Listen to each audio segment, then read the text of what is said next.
20년 이내로 주민들이 또 젊은이들이 꼭 들고 일어날 것이라고 생각합니다. 만약 우리가 통일이 된다면 대분단은 저는 일어나지 않을 것이다.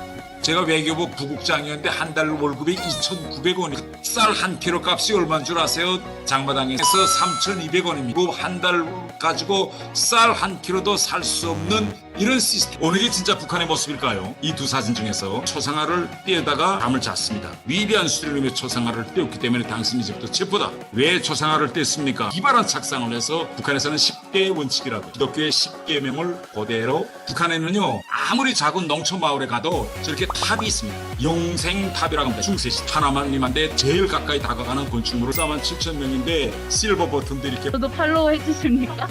예 그러면요 예. 프리미어 그 축구는 그저 거의 다 보았습니다. 예, 손흥민 선수는 영국 사람들에서 단 인기 있는 그런 선수라고 볼 수 있습니다. 청와대에서 환자부에 지시한 사항이 있느냐 없느냐가 저는 더 중요하다고 생각합니다. 왜 그것을 급히 삭제했느냐. 대통령과 청와대는 만약 그런 의혹이 없었다면 우리 국민들 앞에 자상히 구체적으로 밝히면 저는 될 것이라고 생각합니다.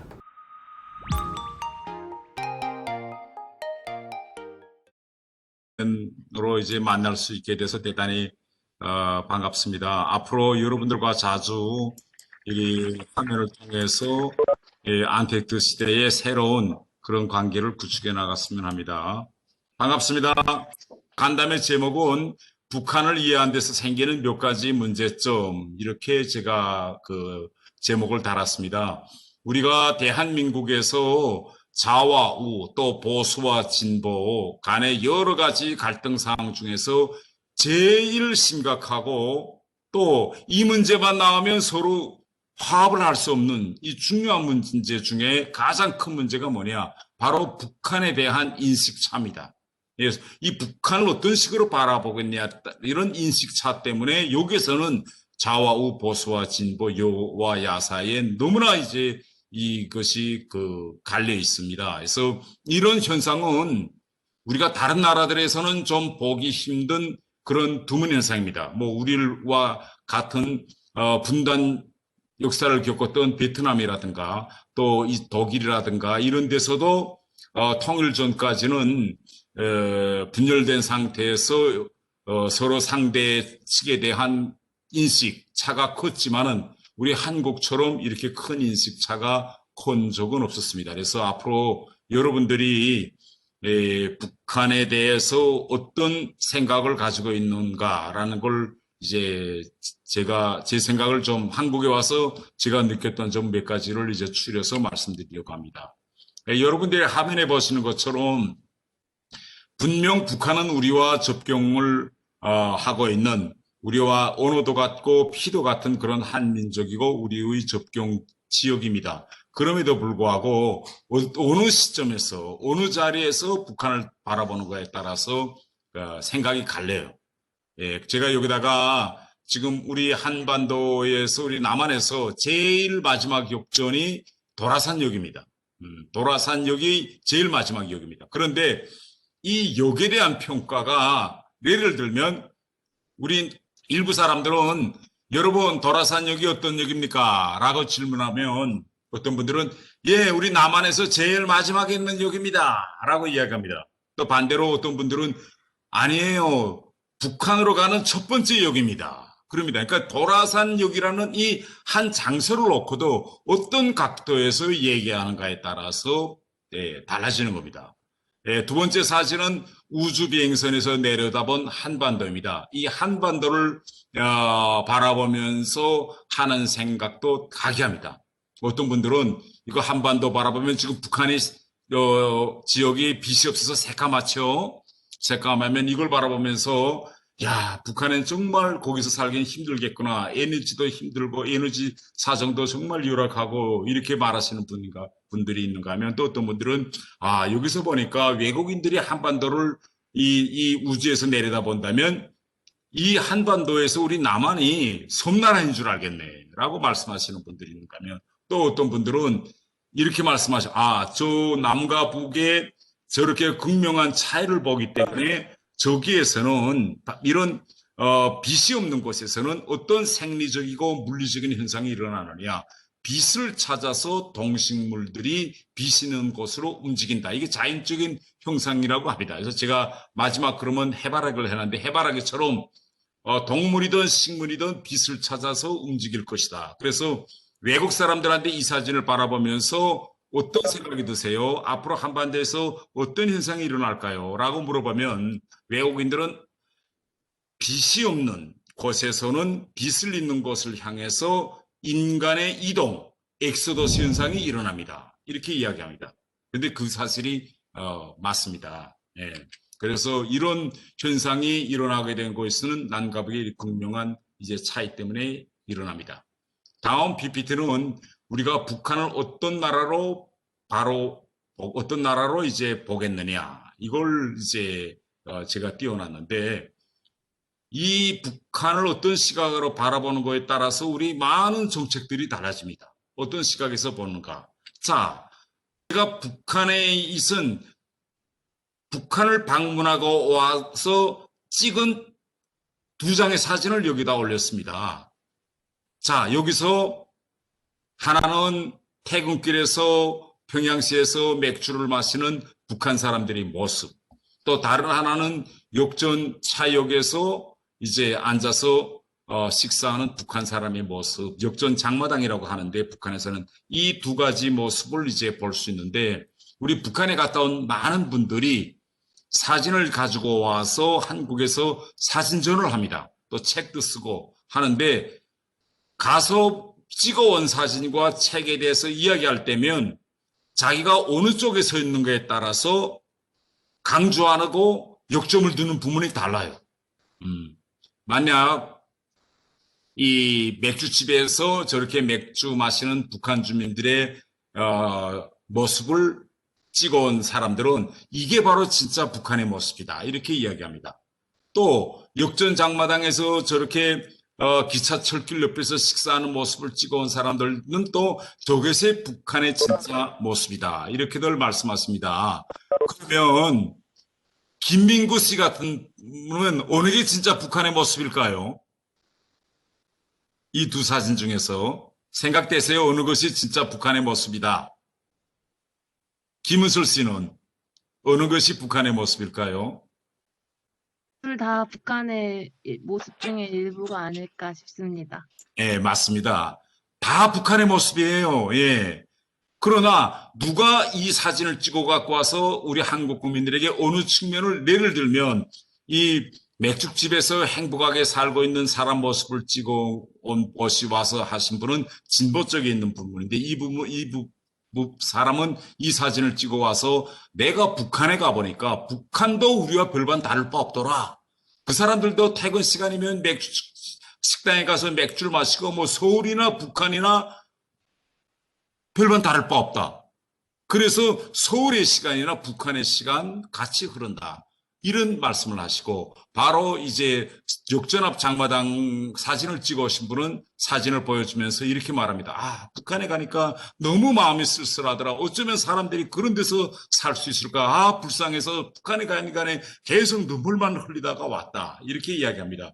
그래서 우리가 북한을 어떤 시각으로 바라보는가가 매우 중요하다. 이렇게 제가 말씀드리겠습니다. 그러면 왜 우리가 북한을 바라보는 시간이 이렇게 다를까? 그것은 우리가 그 어떤 사물 현상을 바라볼 때 뭐 누가 맥주를 마시던 뭐 정말 안쓰러운 모습을 보이던 한계 사회를 우리가 평가할 때는 그 사회 구조 안에서 그 사회를 이끌고 있는 지도자와 주민의 호상관계 이런 이 호상관계를 복합적으로 들여다볼 때만이 우리가 그 사회를 볼 수 있는 거예요. 그래서 쉽게 이야기하면 북한이라는 거는 사회주의, 공산주의를 건설해서 불평등한 사회를 만든다. 이것이 북한이 외부적으로 보여주는 모습입니다. 그런데 우리가 북한의 이런 외부적으로 보여주려고 하는 이러한 모습만 우리가 보고 그것을 와서 우리가 전달한다면 북한의 진정한 모습을 이제 보여줄 수 없습니다. 그래서 이제부터는 그럼 우리가 북한이라는 사회를 어떻게 이야기해야 되겠냐라는 걸 제가 말씀드리겠습니다. 네. 저 같은 사람은요, 이렇게 생각합니다. 북한, 이건 현대판 노예사회다. 저는 이렇게 합니다. 그러면 사람들이, 아니, 왜 노예사회죠? 우리가 일반적으로 노예라고 할 때는 진짜 수천 년 전에 이 고대 로마 시대 때 검투사들과 같은 그런 시대, 아니면 미국에서 수백 년 전에 링컨 대통령이 노예 해방을 하기 전에 남부에서의 노예 농장주들이 있던 흑인 노예, 이런 것이 떠올립니다. 그런데 21세기에 와서 현 시점에서 노예에 대해서 바로 이렇게 정립했습니다. 이건 제가 정립한 것이 아니고 네이버에 인터넷에 들어가면 노예란 뭐냐라는 개념을 새롭게 정립했는데요. 우선 자체 생존에 필요한 생산수단이 없고 인간으로서 기본적인 권리나 자유가 없이 자기 의사나 행동을 자기 자신이 결정하지 못하는 사람, 또 인간 호상 간의 인격의 존엄성마저 저버리면서 자기의 존엄성을 저버리고 할 수 없이 그 어떤 목적에 얽매여 있는 사람, 그리고 남의 허위에 의해서만 살아갈 수 있는 사람, 이런 네 가지 특성을 가지고 있다. 이건 네이버에서 정립한 그런 노예, 현대판 노예에 대한 개념입니다. 그래서 저 같은 사람은 이걸 기준으로 해서 보고 북한 현 사회는 현대판 노예 사회다, 저는 이렇게 이야기하고 있습니다. 그러면요, 우리가 좀 잠시 정치학 개론의 측면에서 이 북한이라는 나라를 이제 그 인류의 지금까지 국가 형성 발전의 견지에서 한번 좀 들여다볼 필요가 있습니다. 우리가 민족, 예를 들면 우리 한민족, 국가라는 이 개념이 생겨난 것은 그리 오랜 일이 아니에요.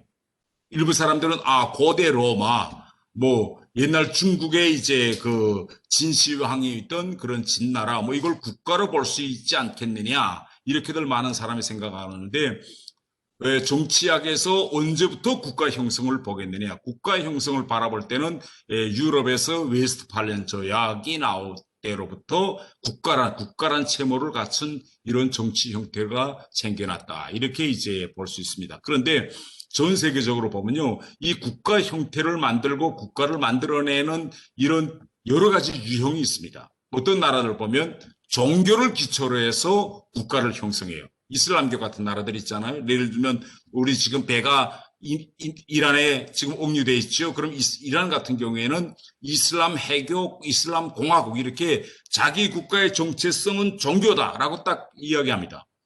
또 지금은 해체돼서 없지만 이전 소련의 경우에는 레닌이 1917년에 혁명을 하면서 소련이라는 국가를 만들었는데, 그때 국가의 정체성은 뭐냐면 소비에트 정치 체제다 해서 자기 국가를 이념적인 그런 이념을 만들었습니다. 우리 국가는 이런 이념에 의해서 사람들을 뭉쳐서 이제 이걸 만들었다, 이 국가를 만들었다. 그러면 북한이라는 나라는 우리가 이념 국가로 볼 것이냐, 이런 문제가 이제 제기되고 있습니다. 그래서 저는 북한 하면 세 가지 특성을 이제 가지고 있다, 이렇게 이제 볼 수 있겠습니다. 우선 북한의 경제 제도를 보면요, 사적 소유가 없습니다. 모든 것은 국가 소유입니다. 그래서 경제적인 측면에서 보면 대부분이 다 국가 소유이기 때문에 이것은 사회주의 경제 제도, 사회주의 국가다라고 볼 수 있어요. 문제는 뭐냐? 왜 지금 한국에서 북한에 대한 평가가 엇갈리느냐? 북한의 정치 체제를 어떻게 평가하겠냐? 여기서부터 좌와 우사의 평가가 갈려요.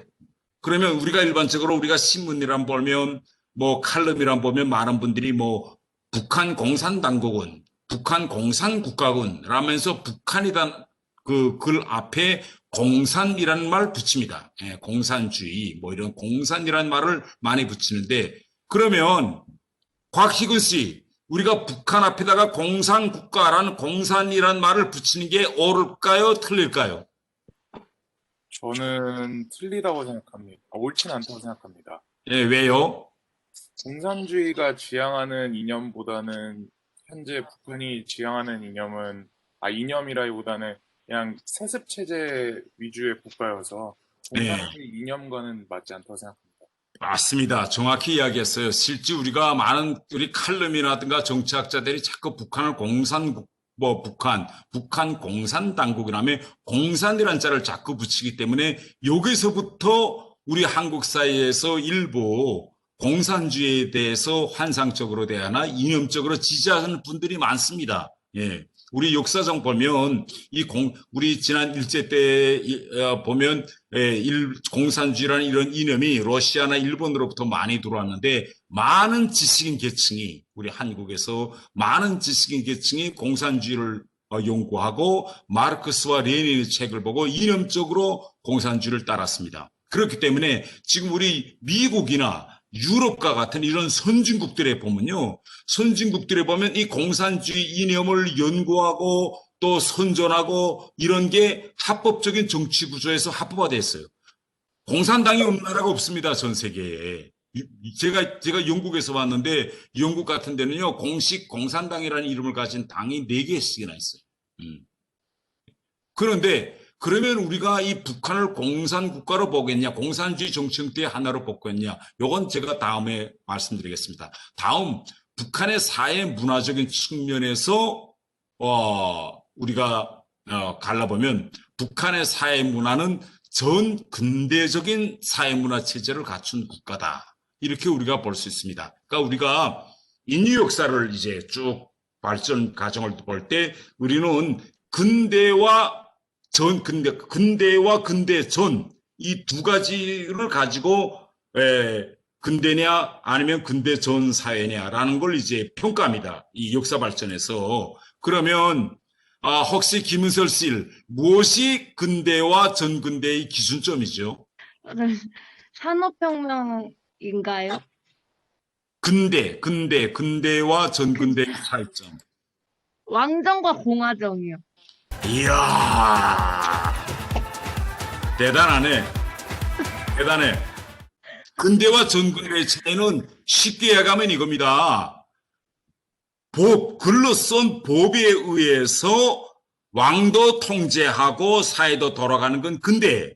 그런데 전근대라고 하는 거는 법은 있었지만 왕이 그걸 무시하고 자기 마음대로 많은 것을 좌우지하던 시대는 우리는 전근대로 봅니다. 지금은 우리가 법치주의 뭐 이런 걸 이야기하죠. 그래서 근대와 전근대의 기준점은 이겁니다. 그러면 우리가 혹시 근대와 전근대를 가른 가장 첫 출발은 어디서 시작했을까요? 법으로 왕을 통제하자라고 처음에 시작한 나라는? 프랑스가 아닐까요? 예? 프랑스? 헌장 말씀하신 건가요? 마그나 카르타? 지금 제가 얼굴들 다 마그나 카르타라고 말씀해 주신 분 손 들어주세요.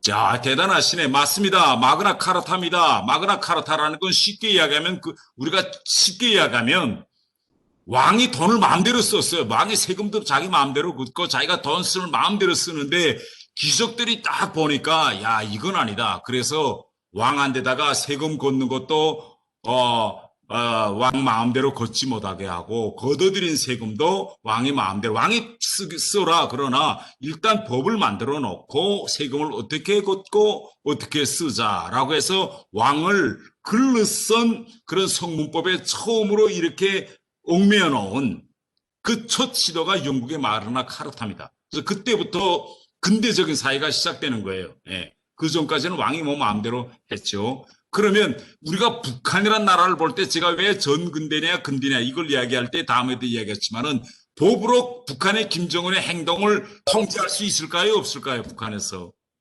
네, 바로 이 점을 제가 말씀드리기 위해서 하는 겁니다. 자, 그래서 다시 되돌아가면 세 가지 키워드를 인정해 주세요. 사회경제적으로는 북한은 사회주의라고 볼 수 있으나 정치 구조에서는 북한은 공산국가가 아니며 사회문화적인 측면에서는 근대가 아니라 전근대, 그러니까 지금으로부터 수백 년 전에 있는 그런 이제 사회문화적 정치 구조를 가지고 있다. 이걸 이제 바라볼 수 있겠습니다. 그러면 이제부터 제가 왜 북한을 공산국가로 볼 수 없느냐라는 걸 제가 말씀드리겠습니다. 여러 가지 이유는 많아요. 그러나 딱 한 가지, 아까 어느 분이 말씀하셨는데 바로 이 세습입니다. 세습. 네. 많은 분들이 이렇게 이야기해요. 아니 뭐 세습 문제가 뭘 그리 중요하냐, 세습과 공산주의가 무슨 관계가 있느냐라고 말씀하시는데 공산주의라는 건 대단히 정치경제학적으로 마르크스라는 사람이 쓴 데 배우면 대단히 힘든 개념입니다. 그러나 여기서 핵심은 두 가지예요. 첫 번째 핵심은 뭐냐? 생산수단, 이 생산수단을 사적 소유화하면 인간이 평등해질 수 없다. 그러니까 인간이 평등을 실현하게 한 가장 합리적이고 유일한 방도는 사적 소유권을 없애버려야 된다. 이겁니다. 뭐 땅이든 공장이든 편의점이든 뭐 식당이든 개인이 가지고 있지 말고 좋은 사회적 소유로 하자. 이게 첫 번째 기둥입니다. 두 번째 기둥은요. 세습을 하지 말라는 게 경제, 재산이든 정치 권력이든 이런 건 절대 가족에서 할아버지로부터 아들, 아버지, 아버지로부터 손자 이렇게 대를 이어가면서 세습을 하면 절대 안 된다.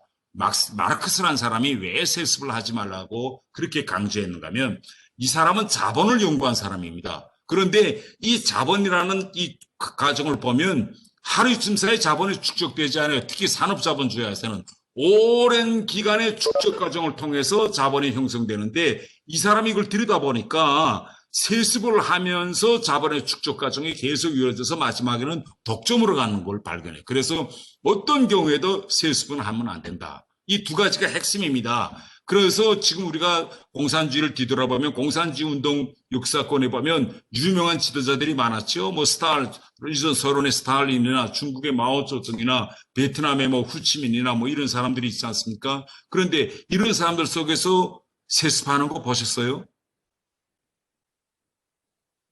스탈린 같은 사람은 최고의 권력자입니다. 그러나 이 사람은 꿈에서도 내 이 권력을 자기 자식에게 넘겨줄 수 있다는 거 꿈도 안 꿨어요, 이 사람은. 마오쩌둥도 같습니다. 마오쩌둥도 야 이거 내가 가지고 있는 권력을 내 아들이나 딸에게 한번 줘보자. 이런 생각은 꿈에도 하지 않았어요.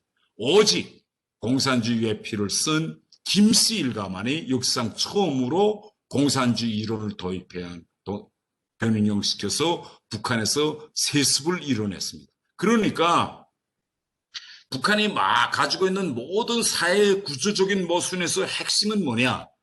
공산주의 사회주의를 한다면서 세습을 여기다 꺼들였기 때문에 이게 맞지 않는 옷이에요. 실제 사회주의 공산주의라는 몸에 세습하는 옷을 입는다. 이 맞지 않은 옷을 입자니까 어떻게 돼요?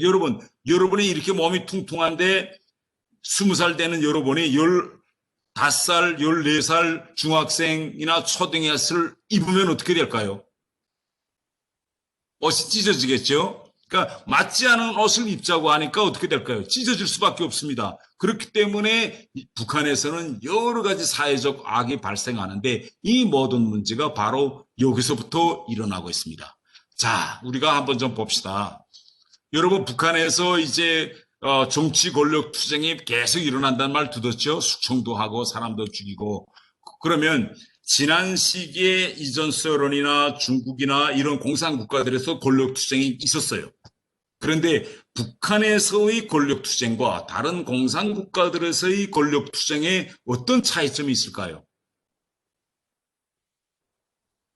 예를 들면 소련 같은 데서도 각 파벌 계파 간에 권력 투쟁하고 지금 중국 공산당도 뭐 상하이 파냐 뭐 태자당이냐 이렇게 계파가 딱 있어가지고 권력 투쟁합니다. 그러니까 이런 파벌들 사이의 권력 투쟁은 다른 공산국가들에서 있었어요. 북한에서의 권력 투쟁은요. 제일 먼저 어디서 일어날까요? 권력을 주기 위한 싸움이 북한에서는.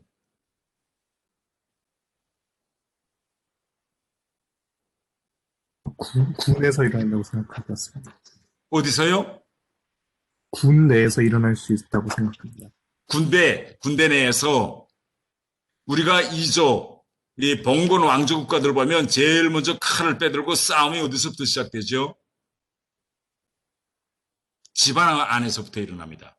권력이 집안 안에서 세습 때문에요. 우리가 뭐 왕자의 난, 이방원 칼을 빼들지 않아요? 예. 이렇게 권력이 왕조에서 세습되는 나라들 보면요. 항상 권력 투쟁이 집안 안에서 일어납니다. 그래서 우리가 가장 최근에 보면 김정은이가 권력을 쥘 때 제일 먼저 쳐내는 게 누구 쳐내죠? 자기 고모부 치지 않습니까? 네, 집안 안에서부터 칼 빼는 게, 그 다음에 두 번째는 누구 치죠? 자기 이복형 쿠알라룸푸르에서 독살해 치지 않습니까? 이런 현상은 김정일 때도 있었어요. 김정일이가 자기 아버지로부터 권력을 받을 때 제일 먼저 칼을 뽑아서 친 게 누구냐? 김일성의 동생 김용주입니다. 자기 삼촌이 조직부장했는데 그 조직부장부터 먼저 막 날리는 거예요. 그래서 우리가 북한 시스템을 들여다볼 때 이거는 세습 왕조 안에서는 항상 권력 투쟁이 집안부터 교통 정리를 하는 게 누가 이 권력을 가지느냐 이겁니다. 예. 자, 이렇게 됐고 다른 하나는 원래 북한이 사회주의와 공산주의를 표방했기 때문에 이 마르크스와 레닌이 초상화가 김일성 광장에 있었습니다. 언제까지 있었느냐?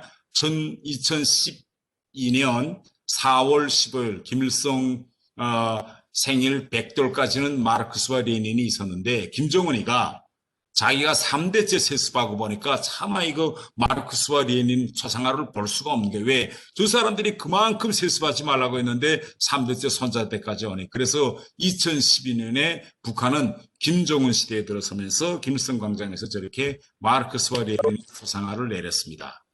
자, 다음은요. 북한의 법률 구조를 간단히 들여다보겠습니다. 예. 제가 아까 북한은 전근대적인 사회라고 했죠. 그러면 전근대적인 사회에서 인간이 만들어 놓은 성문법이 우일까요? 아니면 왕이 우일까요? 왕이 우입니다. 예, 그래서 북한에서 보면요. 법 순서가 어떻게 되어 있는가 하면 김정은입니다. 김정은이 말, 이것이 모든 법 위에 있어요. 그래서 이 법이 헌법 위에 김정은이 말했습니다. 그 다음에 김정은의 모든 말과 지시 다음에 헌법이 아니라 당규약입니다. 그 다음에 당규약 밑에 헌법이 있고 헌법 밑에 여러 시행령이라든가 법 규정이 있어요. 네, 그래서 북한의 법률 구조하면 사람, 당규, 헌법이 세 번째입니다. 그 다음 각종 시행령과 법규예요. 우리 대한민국의 법률 구조는 어떻게 되어 있죠? 제일 위에 뭐 있을까요? 제일 위에 헌법이 있죠. 예, 헌법이 제일 위에 있습니다. 그러니까 북한은 반대에 사람이 제일 이런 현상이 일어나기 때문에 지난해 12월 달에 국회에서 우리말은 국회죠. 최고인민회의에서 금연법을 제정했습니다. 그러면 금연법을 만들었으면 전 국민이 담배를 사무실 안에서라든가 병원이라든가 타가서 같은 데서 담배를 피우면 안 되겠죠. 그러면 이렇게 금연법을 제정했는데 북한에서 이걸 무시하고 담배 피울 수 있는 사람이 있을까요? 없을까요? 병원이라든가 애들 어린이집 같은 데 가서 지하철 같은 데서. 한 명 있지 않을까요? 예? 한 명 있을 것 같습니다. 예, 맞습니다. 북한에서는 김정은은 법 위에 있어요. 그렇기 때문에 여러분들이 화면을 통해서 신문을 통해서 보죠. 이번에도 회의할 때 김정은이가 다른 사람들은 딱 담배 못 피는데 김정은만은 재털이 딱 놓고 있잖아요. 예? 그러니까 여러분들 같은 경우에는 헌법 밑에서 대통령도 우리나라 같은 경우는 법을 어기면 대통령도 탄핵하거든요. 예, 헌법 밑에 모든 대통령과 이제 입법과 시행령이 있기 때문에. 그러나 법 위에 있는 김정은이가 법 위에 있는 북한에서는 법을 만들어도 김정은 한 사람만은 취해 법권입니다. 예. 제가 지금 여기다 띄워놓은 것이 북한의 모든 이 법률적 제가 말했죠. 김정은법이 제일 위에 있고 두 번째는 당규가 당헌과 당규가 두 번째. 그럼 북한에서 북한 사회를 움직이고 있는 당규의 핵심은 10가지입니다. 예. 북한에서는 10대 원칙이라고 해요. 그런데 이 10대 원칙은요. 우리 기독교의 10계명을 그대로 옮겨온 겁니다. 여러분이 한번 10계명 순서와 북한 당규 10가지를 순서대로 한번 비교해 보세요. 하나님 야훼를 김일성, 김정일로만 딱 바꿔놨어요. 1번, 야훼 이외에 다른 이를 섬기지 말라. 10계명은 이렇게 됐죠. 다른 신을. 10대 원칙에서는 온 사회를 김일성, 김정일 주화해라. 네. 두 번째, 10계명에는 우상을 섬기지 말라. 북한 당헌 10대 2는 김일성과 김정일을 우리 당과 인민의 영원한 수령으로 태양으로 높이 모셔야 한다. 딱 같습니다. 세 번째, 하나님의 이름을 망령되게 부르지 말라. 북한 당규 세 번째는 김일성과 김정일의 권위, 당의 권위를 절대화하며 결사옹위하여야 한다. 뭐 이렇게 되어 있습니다. 그러면 백경민 씨, 제가 한 가지 좀 물어볼게요. 왜 이거 10계명의 순서도 그대로 했을까요? 만 내가 김일성이라면 이거 순서 정도는 바꿔놨을 것 같아요. 예를 들면 세 번째, 하나님의 이름을 망령되게 부르지 말라 하면 북한 당규 세 번째하고 여덟 번째를 바꿔놓을 수 있는데 왜 순서도 안 바꾸고 이렇게 그대로 딱딱 옮겨놨을까요? 백경민 씨. 거의 신격화하려고 한 거 아닐까요? 네. 맞습니다. 그러니까 아마 제가 김일성한테 물은 못 봤어요. 이건 제가 추측인데 제 판단은 이겁니다. 이 십계명이라는 걸 크리스천에서 만들어가지고 수천 년의 역사가 변하지만 우리가 수천 년 역사를 뒤돌아보세요. 다른 건 다 변했어요. 사상도 변하고 철학도 변하고 사회도 변하고 정치 구조도 변하고 국가 형태도 다 변했어요. 근데 변하지 않은 게 뭘까요? 종교입니다. 이건 변하지 않았어요. 그래서 제가 추측인데 김일성이가 이거 우리 김씨일가도 어떻게 저렇게 앞으로 수천 년 동안 계속 북한에서 하나님으로 남아있을 수 없을까? 그래서 이 십계명을 그대로 벤치마킹해서 당규를 만들지 않았냐. 이건 제 개인적인 판단입니다. 그렇지 않고서야 어떻게 이렇게 순서까지 딱 만들 수 있어요. 여섯 번째 한번 보세요. 살인하지 말라. 여기 여섯 번째는 영도자를 중심으로 하는 전당의 사상의적 통일과 단결을 백방으로 해라. 단결이라는 살인이라는 거는 어떻게 됩니까? 사람을 죽이는 거죠. 북한에서는 단결을 해야 된다. 그러니까 결국은 의지적 통일과 단결을 하기 때문에 이 살인하지 말라는 그걸 이렇게 지금 표현한 거로 볼 수 있습니다. 북한에서 재미난 건요, 북한은 초등학교부터 대학 졸업하고 늙어서 이제 죽을 때까지 인간에 대해서 이렇게 정립합니다. 인간한테는 두 가지 생명이 있다고 해요. 하나는 육체적 생명, 다른 하나는 정치적 생명이 있다고 합니다. 육체적 생명은 부모한테서 받고 정치적 생명은요, 지도자, 지금 말하자면 김정은이죠. 수령한 데서 정치적 생명을 받는다. 그래서 인간이 태어나서 잘 살다가 결국은 죽어서도 좋은 데 가려면 정치적 생명과 육체적 생명을 다 같이 잘 관리해야 되는데 육체적 생명은 뭐 건강하고 잘 먹고 뭐 이렇게 병 안 걸리고 하는 거는 육체적 생명 관리라고 하고 정치적 생명을 잘 관리하려면 모든 사람들이 정치 조직에 망라되어야 한다고 합니다. 그래서 북한에서는요. 미성년 9살이 되면 소년단 조직에 가입해요. 이거는 우리 한국처럼 자율적으로 가입하는 것이 아니라 북한에서 정치 조직 생활은 의무적입니다. 한 사람도 예외 대상이 될 수가 없어요. 이런 식으로 국가를 만듭니다. 네. 전국 곳곳에다가 김일성과 김정일을 이제 하늘의 태양 또 하나님처럼 만들어가지고 매일과 같이 이렇게 주민들을 동원해서 그 앞에 가서 인사하도록 이제 세뇌 교육을 하고 있습니다. 북한의 재미나는 제가 이야기 하나 해줄게요. 북한에는요, 아무리 작은 농촌 마을에 가도 저렇게 탑이 있습니다. 높은 탑. 이 왼쪽에 자그마한 농촌 마을에 겨울에 저렇게 탑 한 높이 선 거 보이죠? 그 다음에 평양시에서도 높은 탑이 있는 거 보이죠? 네. 그 어떤 산간벽지 마을에 가도 저렇게 높은 탑이 하늘 높이 올라가는 탑이 있습니다. 이 탑을요, 북한에서는 뭐라고 부르는가 하면 영생탑이라고 합니다. 영생. 영원히 살아있는 탑이다. 그래서 영생탑이라고 합니다. 그래서 이런 사상은 어디서 만들어내는가 하면 아마 유럽에 관광 많이 가신 분들은 유럽에서 가장 종교적인 암흑시대였던 중세시대에 고틱 건축이라는 게 있었어요. 유럽에 가보면 그때는 모든 건축물을 하늘을 향해서 이렇게 높일 수 있는 것 높였어요. 그때 유럽에서는. 왜? 그렇게 하면 결국은 하나님한테 제일 가까이 다가가는 건축물을 지면 지을수록 복을 받는다. 그래서 유럽 같은 경우에는 저렇게 고틱 건축물이 난데 이걸 보고 북한은 지금 작은 마을마다 이렇게 영생탑이라는 걸 만들어 놓았습니다. 예. 자, 북한에서 집에 불이 난다라고 하면 제일 먼저 해야 될 일이 뭐냐? 바로 자기 집 사무실에 있는 김일성과 김정일의 초상화부터 건지는 일입니다. 예. 그런데 우리가 이거 북한 사람들의 사회 문화 이걸 잘 모르기 때문에 북한에 갔다가 절경치는 분들이 많아요. 제가 지난번 필리버스터도 이야기했지만 한 목사님이 북한에 밀가루를 10,000톤을 가지고 가셨어요. 교회에서 다 홍금한 거 가지고 10,000톤을 가지고 가서 북한에 전달하고 가서 도착해서 첫날 저녁을 고려 호텔에 가서 지금 쉬려고 잠자리에 누웠는데 북한에는 호텔에도 저렇게 벽에 김일성과 김정일의 초상화가 딱 있습니다. 근데 이번에 잘 읽어보니까 김일성과 김정일이가 계속 내려가 보고 있는 거예요.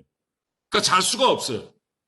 그래서 이분이 야 이거 잠을 자야 되겠는데 라고 생각하고 그 초상화를 이거 의자를 놓고 올라가서 띄에다가 옆에 소파 옆에다 놓고 잠을 잤습니다.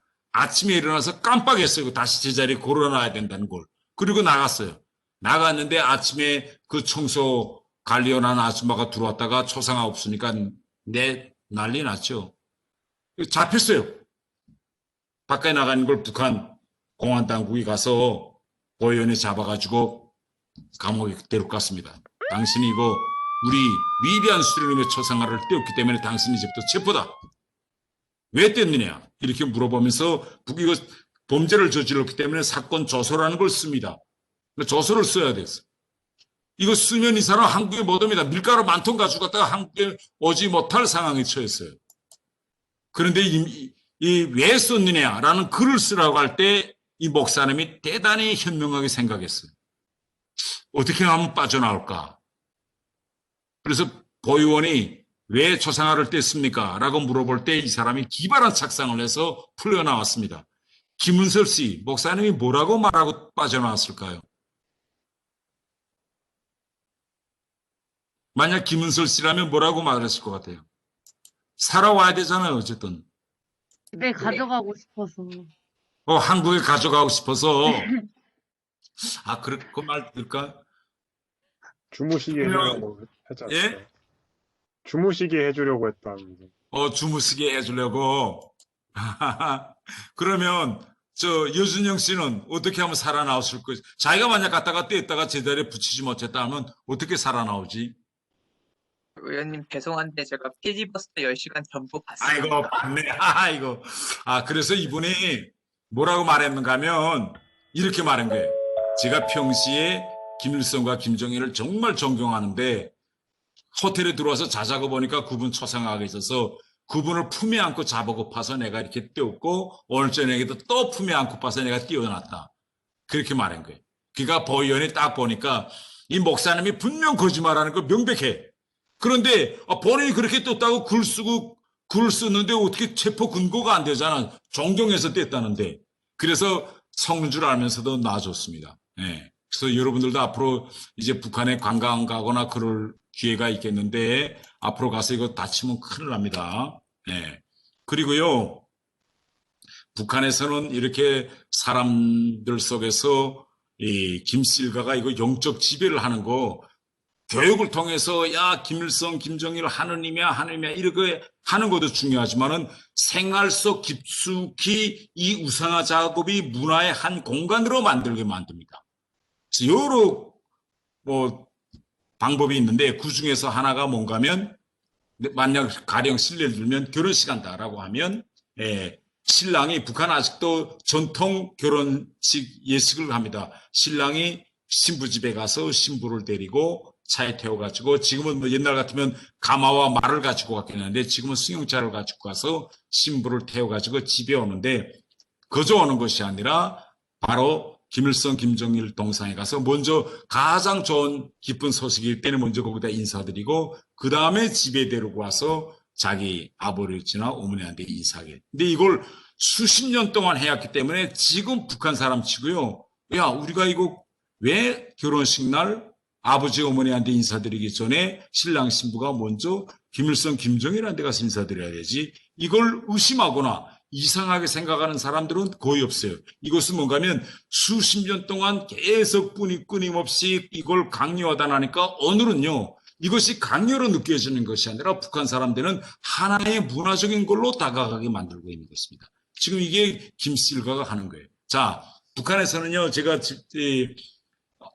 타가서 한국을 말하면 타가서 우리를 말하면 뭐 어린이집, 유치원 이런 데입니다. 이런 데서부터 애들이 아침에 부모 손목 잡고 들어갈 때 그 들어가는 입구에다가 김일성과 김정일의 사진을 놓고 인사하고 자기 방으로 들어가게 하고 우유를 먹던 빵을 먹던 꼭 선생님이 일컷세워서 아버지 원수님 고맙습니다. 우리가 사진에 보내죠. 경의하는 아버지 김정은 원수님 고맙습니다. 저런 구호를 곳곳에 붙여놓고 아이 때부터 끊임없이 고맙습니다. 고맙습니다. 그 어떤 걸 먹더라도 아버지 원수님 고맙습니다. 라고 합니다. 이거 기독교에서 식사하기 전에 기독교인들이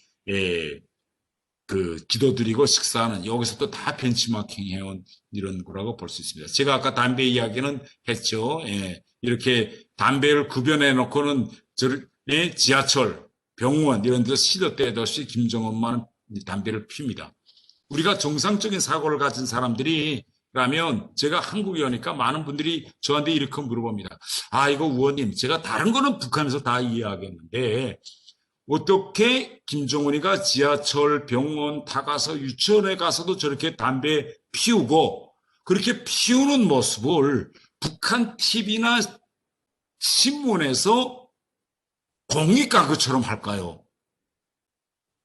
이거에 구별법이 있는데 김정은만은 담배 피우는 걸 공익광고처럼 하는 거예요. 이게 이상하지 않으세요? 박지수 왜 이렇게 할까요? 북한은 피우지 말라고 안 하고 김정은에 대해서만은. 이미 신격화가 돼 있기 때문에 어떠한 인식도 하지 않는 게 아닐까요? 그러니까 이런 끊임없는 이런 세뇌 과정을 통해서 김정은만은 취해복권적이고 모든 보복이 있다는 걸 북한 사람들이 사소한 의심도 없이 이것을 받아들이도록 하게 만드는 겁니다. 우리 같은 경우는 대단히 이상하게 생각하지만요. 일반적으로 북한 사람들 가운데 가서 야, 군면법이 있는데 아니 저 군면법을 제일 잘 지켜야 할 지도자가 저렇게 병원에 가서 담배 피우는 거 저거 맞아? 라고 의심하면 그건 정상 사람입니다. 정상적으로 사고하는 사람이에요. 근데 북한 사람 치고 그렇게 의심하는 사람은 거의나 없습니다. 네. 다음은 북한은요, 대단히 계급화된 사회입니다. 북한의 전체 주민들은 세 가지 계급으로 갈라져 있습니다. 핵심 계층, 동료 계층, 적대 계층으로 갈라져 있어요. 그래서 평양시를 중심으로 해가지고 북한에서 핵심 계층은 인구의 한 20% 정도 됩니다. 그 다음 동료 계층이 한 40%부터 60% 그 사이고 정확한 숫자는 될 수 없지만은 그 다음 적대 계층이 한 20%. 그래서 동료 계층이 제일 많아요. 북한에서는. 여러분 동료 계층이라는 건 어떤 걸까요? 어떤 걸 동료 계층이라고 말할 수 있을까요? 동료 계층이라는 건 북한식에 판단하면 북한과 남한 편에서 북한 편도 아니고 남한 편도 아닌 애매모호한 입장을 취할 수 있는 걸 북한에서는 동료 계층이라고 합니다. 우리 한국에서는 그걸 보고 중도층이라고 하죠. 회색지대. 북한에서는 중도나 회색에 있는 사람들 플러스가 한 60% 정도로 북한 당국은 바라보고 있습니다. 그러면 제가 여기서 한 가지 좀 질문 좀 할게요. 북한에 행정고시제도가 있을까요? 없을까요? 백경민 씨, 북한에 행정고시가 있을까요? 없을까요?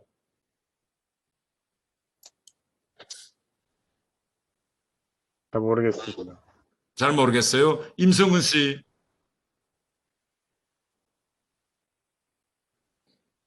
있을 것 같습니다. 왜요?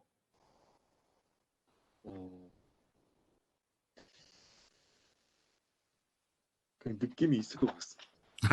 예, 일반적으로 우리가 전 세계적으로 행정 관료들은 다 고시를 통해서 뽑습니다. 이건 전 세계적으로 보편적인 거예요. 근데 제가 방금 말씀드렸죠. 북한은 계급사회이기 때문에 행정고시라는 게 없습니다. 우리처럼 저 노량진 같은 데서 밥 싸들고 뭐 몇 년 동안 고시 합격해가지고 공무원 한다 이거 아니에요. 북한에서는 어느 계층에서 태어나는가에 따라서 우리를 말하는 금수저, 흑수저 어떤 계층에서 태어나는가에 따라서 첫 번째 주거 문제가 결정돼요. 어디서 사느냐. 북한의 핵심 계층은 대부분 어디서 살까요? 평양에서 삽니다. 두 번째는요. 교육 문제가 결정돼요. 어느 대학까지 넌 갈 수 있느냐. 예를 들면 내가 핵심 계층이 아니면 내가 공부 정말 빡차게 해가지고 내 대에 난 검사 꼭 되겠다. 난 변호사 할 거야. 난 판사 할 거야. 그렇게 해서 공부 빡차게 하면 그 신분의 사다리를 올라갈 수 있느냐. 핵심 계층에서 빡차게 하면 올라갈 수 있어요. 그런데 내가 이 적대 계층에 속해 있는데 공부 잘해가지고 내가 한번 좀 판사에서 신분을 한번 바꿔보겠다. 신분의 사다리를 올라갈 거야. 안 돼. 못 가요. 그런 대학에는. 이런 사회라는 걸 이제 말씀드리겠습니다. 자, 마지막으로 제가 이제 15분 동안은 현실 정치에 대한 걸 좀 말씀드리겠습니다. 남과 북, 좌와 우의 이 정치 생태 환경의 차이점을 제가 좀 한번 제 나름대로 좀 평가해 봤습니다. 북한에서는 일반적으로 정치 생활을 아까도 제가 이야기한 것처럼 9살 선언단 입단으로부터 정치 생활을 시작합니다. 그런데 한국에 와보니까 우리 좌와 우, 보수와 진보에서 정치 생활을 시작하는 연령이 대단히 많이 차이점을 보이고 있어요. 저 여러분들처럼 이렇게 20대에 벌써 일정한 정치 이념을 가지고 있는 사람들은 대단히 저는 남한에서 특히 이 보수 쪽에 있는 분들, 우리 국민의 힘 쪽에 있는 분들은 매우 국소수 같아요. 근데 좌파 쪽 보면요. 제가 와서 이거 국회의원 생활 보면 대단히 일찍이 이 정치 이념이 형성돼 가지고 정치에 입문합니다. 20대에 벌써 대학 독서회 동아리 활동을 통해서 책을 같이 읽고 그 어떤 활동을 하면서 그때 벌써 끈끈한 유대가 형성돼요. 제가 강남갑 당협위원장인데 우리 강남갑의 대부분 당원들 보면 다 50대 후반 정도만 돼도 대단히 막내예요. 대부분이 60대, 70대입니다. 이렇게 우리 좌파와 우파의 연령대는 대단히 분명한 차이를 가지고 있습니다. 그 다음에 우리가 정치 활동을 하는 거점을 좀 들여다보았는데 북한은 모든 정치 조직이 대학이나 직장, 자기가 일하는 직장을 거점으로 정치 조직이 되어 있습니다. 정당도 그렇고 우리 한국에 와서 보니까 저쪽 좌파 쪽, 진보 쪽에는 대학이나 혹은 시민단체 이런 데서 같은 사상과 이념을 가진 사람들이 낮에 일도 같이 하고 같이 이런 이념을 위해서 활동도 같이 해요. 그런데 우리 대부분 우리 우파 쪽에서는요, 여기에 이 국민의힘당에 와 있는 대부분의 이제 우리 당원들은 주거 단위로 있고 대부분이 자영업을 하고 있는 분들입니다. 그러니 한 번 모여서 우리가 뭘 하기도 대단히 힘들어요. 우리 오늘 저녁같이 이렇게 화상대를 통해서 한번 모인다. 이것도 저는 대단히 기적 같은 일인 것 같아요. 예. 이게 생태 환경이 다릅니다. 그 다음에 북한 같은 경우에서는 당과 국가 또 모든 정치 생활들이 하나의 유기처처럼 연결되어 있습니다. 그런데 우리 한국에 와서 내가 보니까 좌파와 우파 사이의 차이에서 보면 좌파 쪽에서는 당, 또 국회의원, 지역당협의회, 여기에 시민단체 이 사이에 보이지 않는 강한 네트워크가 형성되어 있습니다. 그런데 제가 국민의힘에 와서 당협위원장으로서 활동해 보니 당과 또 국회의원, 또 지역당협의회, 또 외곽 시민단체 이 네트워크가 대단히 느슨하게 조직되어 있습니다. 예. 그리고 당원 프로스를 놓고 볼 때 북한 같은 데서는 북한 노동당에서는 남자가 위주입니다. 거기는 남자가 모든 것을 지배하는데 제가 보니까 이거 민주당 당원 수는 정확히 보지 못했지만은 이런 민주당이 조직하는 행사라든가 시민 이런 데 가보면 남녀 비율이 거의 균형을 이뤘어요. 그런데 제가 일하고 있는 강남갑 당 조직 같은 거 뭘 한번 할 때 보면요. 남자가 많을까요? 여자가 많을까요? 당원 수는 남자가 많은데 실질적으로 정치 활동에 나오는 거 보면 여성이 훨씬 많습니다. 집에서 있는 가정주부들이. 네. 북한의 노동당 같은 경우에는 20대로부터 80대까지 노인, 중년, 청년 이렇게 노중층을 배합하고 있고 저쪽 진보 쪽도 비슷이 되어 있는 것 같아요. 근데 우리 보수는요 대부분 지금 60대 후반이 다수를 이루고 있습니다. 예. 그래서 제가 왜 이런 말씀을 이제 하는가 하면 서울시장 후보와 관련해서 앞으로 선거와 관련해서 제가 필요해서 이런 말을 좀 하고 있는 겁니다. 자, 지금 서울시장 선거가 다가오고 있습니다. 서울시장 선거가 다가오는 데서 가장 큰 난점 중에 하나는 뭔가면 지금 물론 우리 당이 국민들의 지지를 받고 또 좋은 슬로건을 제기하고 이렇게 돼서 서울시를 정말 살기 좋은 더 근대화, 더 현대화되고 더 이제 선진국가의 수도답게 만들기 위해서는 우리 국민의 힘이 꼭 이제 선거에서 이겨야 됩니다. 그런데 현 시점에서 제가 들여다보니까 가장 큰 우리가 극복해야 될 난점이 뭐냐? 바로 조직 문제입니다.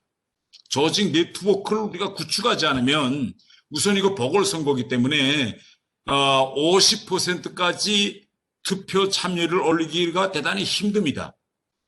그러면 우리가 전화를 통해서 ARS대를 돌리던가 여론조사를 할 때 보면 우리가 앞설 수 있지만 투표 당일날 누가 더 많은 투표장에 가느냐, 이거는 누가 더 많은 조직력을 동원하느냐에 달려 있습니다. 그런데 여러분이 지금 PPT 통해서 보시는 이 사진이 뭔가면 현재 서울시에서 서울 예산이 어떻게 쓰이고 있느냐라는 걸 지금 우리 시당에서 평가한 겁니다. 이제 보세요. 여기서 지금 2016년과 2020년을 비교해 보면요. 지금 민주당이 그간 박원순 시장이 있으면서 시민단체를 운영하고 이런 미영리 민간단체 운영비로 준 돈이 얼마냐? 24억 원입니다. 예.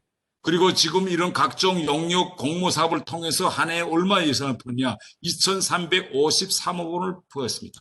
몇 개 단체가 들어와 있냐? 3,339개의 단체가 들어와서 2,353억 원이 지금 시청 예산이 투입되고 있어요.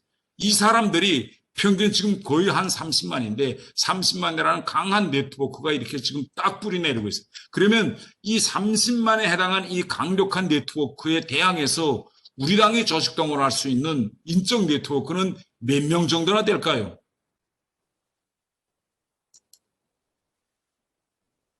김종복 씨, 우리 한 몇 명 정도 동원시킬 수 있을까요? 이 사람들은 30만 명이 지금 연구 영역과 지원비에서 돈으로 다 연결됐기 때문에 이 사람들은 사생 결단할 거거든요. 시장이 바뀌면 다 잘리겠는데. 네, 제가 생각할 때도 사실 시민단체나 이런 데는 저희가 영향력이 적기 때문에 저희가 동원할 수 있는 인원을 따진다고 해도 글쎄요, 한 2, 3만 명도 채 되지 않을까 그냥 그렇게 생각을 합니다. 이야, 대단히 긍정적으로 보시네. 2만 명 우리가 동원시킬 수 있을까요? 글쎄요. 아니, 자발적으로 나가는 거하고 진짜 조직국 네트워크를 통해서 동원할 수 있는 거. 저는 대단히 회의적인데, 그래서 우리가 이거 빨리 비상대책을 만들어야 됩니다. 우리가 지금 코로나 안택트 시대이기 때문에 대면 접촉도 하기 힘들고 선거 유세도 하기 힘들고 5인 집합 금지니까 이거 조직을 구축할 수가 없어요. 그래서 우리 강남갑 같은 경우에는 어떻게 하느냐, 한 주일에 2번 무조건 당원들과 화상대회야 합니다. 제가 오늘 이렇게 여러 번 만나는 것처럼 월요일날 아침 9시와 화요일날 아침 9시는 각 시, 구, 동협의회 회장들, 여성회 회장들, 책임당원들, 부위원장들 이렇게 화면에 보시는 것처럼 매주 월요일 9시, 화요일 9시 이렇게 해서 우리 월요일 날은 주간에 뭘 했느냐 이런 걸 하고 화요일 날은 당원 강습을 하고 이렇게 돼서 자꾸 사람이라는 건 만나야 돼요. 그래서 이렇게 안택트 시대에 맞는 새로운 그런 네트워킹을 저는 구축해야 된다. 빨리 우리 당에서. 그래서 우리 지금 강남갑에서는 계속 이렇게 하고 있고, 다음 중요한 문제는 이번 서울시장 선거에서 바로 여러분들과 같은 20대, 30대 표심을 얻는 것이 가장 중요하다고 저는 생각합니다. 그러면 우리가 어떻게 20대, 30대에 다가가겠냐? 저도 많이 고민 중에 있는데, 제가 강남에서 이제 선거에서 58.7%로 총선에서 당선됐습니다. 그런데 20대, 30대 투표율에서는 제가 졌어요. 그래서 내가 이거 국회의원 된 다음에 어떻게 하면 강남 청년들의 마음을 좀 얻어볼까. 일반적으로 우리 20대, 30대는요, 국민의힘 하면 이유를 들어보지 않고 이유 유화를 북론하고 싫다해. 저 꼰대. 그저 듣어보지도 않고 싫다. 이렇게 혐오감이 강하고 거부감이 강합니다. 그래서 이걸 좀 국백에게 방법이 없을까 해서 제가 어떤 걸 만들었는가 하면 페이스북과 SNS를 통해서 강남 청년들에게 야, 우리 한번 법을 좀 같이 만들어보자 이렇게 시작했어요. 그래서 6월 달부터 태이프 프로젝트를 개발했는데 이게 뭔가 하면 태영호와 함께하는 입법 프로젝트예요. 그래서 우리 같이 토의하면서 청년들이 힘으로 뭐 법을 만들어 볼 수 없을까? 그러니까 엔치 때는 1명이 오고 2명이 오고 했습니다. 문제는 청년들이 모여들게 할 뿐만 아니라 이들이 모임이 진짜 입법으로 이어지게 해야 돼서 청년들 속에서 법을 내가 만드는 데 참여할 수 있고 내가 만든 법으로 대한민국을 바로 잡는데 또 바로 세우는데 나도 기여할 수 있다라는 인식을 심어주는 것이 대단히 중요합니다. 그래서 지금은요, 우리 강남 청년들 입법 프로젝트를 통해서 국회에 발의된 법안이 총 11개입니다. 네. 1조, 2조, 3조, 4조 만들어서 이렇게 입법 프로젝트를 만들어서 1기를 벌써 끝냈는데 1기 지금 6월부터 지난해 12월까지 11개 법안을 만들었습니다. 이 중에서 국회에서 본회의에서 통과된 법, 병력법, N번방 그때 박수빈 N번방 이와 관련해서 강남에서 이제 만든 이 N번방 관련 처벌법이 본회의에서 통과됐습니다. 그러니까 청년들끼리 모여서 국회에 직접 와서 자기 바보한 법제처의 법안을 이어서 그걸 가지고 돌아다니면서 자기가 국회의원실 가서 안녕하십니다. 제가 강남갑 청년 김은설입니다. 이거 좀 도장 찍어주세요. 뭐 이러면 이게 무슨 법인데 하면 또 설명드리고 뭐 이런 과정을 통해서 이게 힘들지 않네. 이러면 알아가는 게 청년들이. 그래서 지금 11개 중에서 10개가 지금 계류 중에 있고 1개는 본회의에 통과됐습니다. 그래서 이런 걸 이제 하고 다른 하나는 청년들과 같이 어쨌든 우리는 같이 계속 무엇인가 해야 돼요. 그래서 지난 강남 유니콘 청년봉사단을 걸 만들어 가지고 지난 경주 수해 때는 우리 다 같이 내려가서 저렇게 같이 쓰러진 벼도 세우는 것도 하고 얼마 전에는 연탄 봉사 가서 청년들이 연탄 또 다 이거 제일 여러분 아시죠? 저 쪽방촌, 강남의 저 쪽방촌, 저 구례마을에 있는 쪽방촌에 가서 매 어르신들 돌아다니며 하고, 그 다음에 크리스마스 때 맞으면 지하철역에 가서 저렇게 구제군 활동도 하고, 이렇게 돼서 청년들과 그 무엇인가 프로젝트를 만들어서, 뭐 제가 솔직히 이야기하면요, 제가 이거 머리칼도 다 빠져서 좀 청년들한테 다가가기 힘들지만은, 제 나름대로 저렇게 구제군복도 있고, 이렇게 청년들 와서 이 청년들과의 이 거리 간격을 이제 줄이기 위한 여러 가지 활동들도 하고 있습니다. 다른 하나는요, 이 청년들과 함께 SN 활동을 저는 많이 하고 있습니다. 그래서 이제 여러분도 아시겠지만은 제가 오늘 여러분들 만난 게 꼭 부탁드리고 싶은 것이 하나 있는데, 제가 태영호 TV를 이제 TV라는 유튜브 채널을 여러분 아시는 분 있는데, 제가 자, 이게 태영호 유튜브 채널입니다. 예. 자, 이거 한번 좀 봐주세요. 예, 그래서 이거 유튜브 채널 보면 제가 지금 구독자가 24만 7천 명입니다. 24만 7천 명인데 한 달 전까지만 해도 구독자가 꾸준히 늘었는데 최근엔 잘 늘지 않고 있어요. 그래서 여러분들이 태영호 TV를 시청해 주시고 댓글도 많이 달아주시고 혹은 여러분들이 이게 들어보면 청년들과 같이 하는 그런 유튜브 채널도 있습니다. 읽고 자, 이거 많은 청년들이 강남 청년들이 도와줘서 제가 실버 버튼도 이렇게 받았습니다. 그러니까 이제 여러분들도 자기 지역구 의원들이 있으면 같이 SN 활동을 통해서 지금 안택트 시대거든요. 그래서 우리는 이 달라진 이런 정치 환경에 맞게 안택트 시대에 맞는 새로운 그런 이제 정치 영역을 외연을 확대할 수 있는 그런 방법을 찾아다니면서 그 SN 활동도 제가 많이 이제 하고 그다음에 이게 지금 여러분이 보시는 것이 강남 학동역 옆에 학동에서 딱 나오면 제 사무실이 보입니다. 그래서 이게 제 사무실 사진인데 바로 이제 지금은 코로나 방역 수칙을 지켜서 여기 코로나 간이벽 다 만들어 가지고 한 30명 정도는 들어와서 앉을 수 있습니다. 최근에 5인 이상 집합금지를 하지 말라고 해서 5인 이상은 못 모이는데 이 집합금지 사회적 거리두기 2.5단계 상향시키기 전까지는 매주 토요일 날마다 여기서 청년들과의 정책 간담회했습니다. 그래서 이 제 의원실 세미나장에 청년들이 빼곡히 들어와 앉아서 가지고 있는 현안 문제들을 가지고 치열한 논쟁도 하고 바로 옆에 보시는 것이 그 옆에 방이 있죠. 바로 그 옆에 방에 들어가면 그 방 하나를 유튜브 스튜디오로 꾸렸습니다. 그래서 지금 보는 것이 청년들이 지난주에 찍은 사진인데 강남 청년들과 뭐 하는 거냐면 오디오 기부 프로젝트를 우리가 하고 있습니다. 좋은 책을 이렇게 우리가 읽어서 오디오로 만들어가지고 시각장애인들한테다가 기부하는 행사를 하고 있어요. 재미난 책들. 그러니까 이런 프로젝트를 만들어가지고 여러분 와서 좀 비록 성우는 아니지만 하실 분들 오세요라면 청년들이 고저 오는 것이 아니라 전화합니다. 의원님 뭘 좀 필요한 거 없을까요? 그러면 제가 야 이거 요새 마이크 좋은 게 없는데 여러분 그거 보이는 거 멋있는 마이크 그거 있잖아요. 저 다 청년들이 가지고 온 거예요. 자 그럼 제가 마이크 하나 사가지고 갈게요. 또 뭐 필요한 거예요. 이렇게 돼서 결국은 의원과 청년들 간의 그 어떤 연대감을 가질 수 있는 그런 다리, 브리지, 가교를 만들어야 됩니다. 그래서 이렇게 유튜브 스튜디오도 만들었고, 제가 이게 제 방입니다. 한번 제 방을 한번 둘러보세요. 제가 청년들이 다가가기 위해서 이제 방 안에다 이렇게 보이시나요? 유튜브 스튜디오가. 네, 이렇게 방에 이렇게 지금, 만들었습니다. 예. 자, 감사합니다. 딱 1시간 칼처럼 지켰습니다. 이상입니다. 대단히 오랜 시간이 갈 것입니다. 예. 언제냐, 우리가 시점을 언제로 보는가 하면요. 저는 20년으로 봐요. 예, 여러분들이 지금 20대라면 한 40대쯤 앞으로 20년 후에 한반도에서의 긍정적인 변화가 일어날 것이다. 그러면 왜 그렇게 보느냐.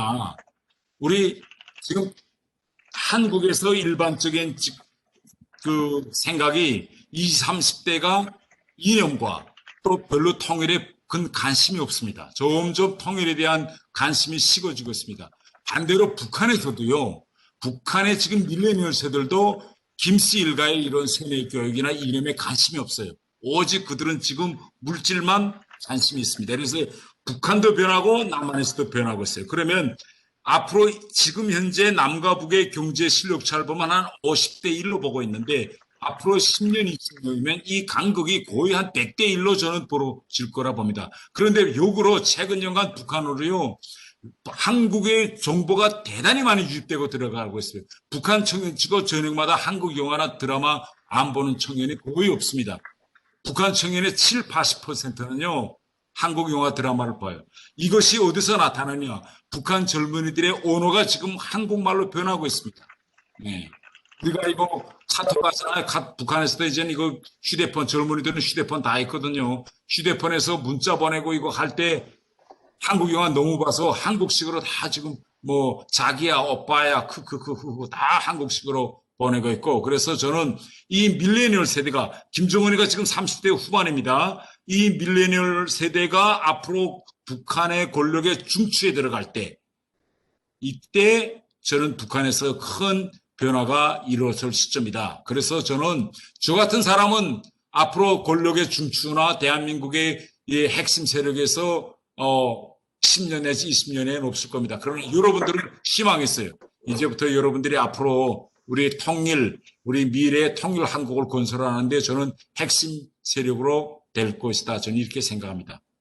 어떻게 하면 10대 청년들이 통일에 대해서 당위성을 가질 수 있을까? 어떻게 그것들을 10대의 삶에 맞게 적용할 수 있을까? 또 특히 그거를 국가정당의 대학생위원으로 활동하는 제가 어떤 목소리를 내서 설득을 할 수 있을지에 대해서 의원님의 의견을 묻고 싶고요. 한 20, 30년 동안에 1980년대 이후에 대한민국은 대단히 많이 민주화되어 있고 올리는 시점에서 20대, 30대 특히 젊은이들이 제일 받아들이지 못하는 것이 뭔가 하면 아쉬운 건 좀 참는다. 그러나 억울한 건 참지 못하겠다. 이런 게 지금 젊은이들의 일반적인 생각입니다. 또 지금 젊은이들은요.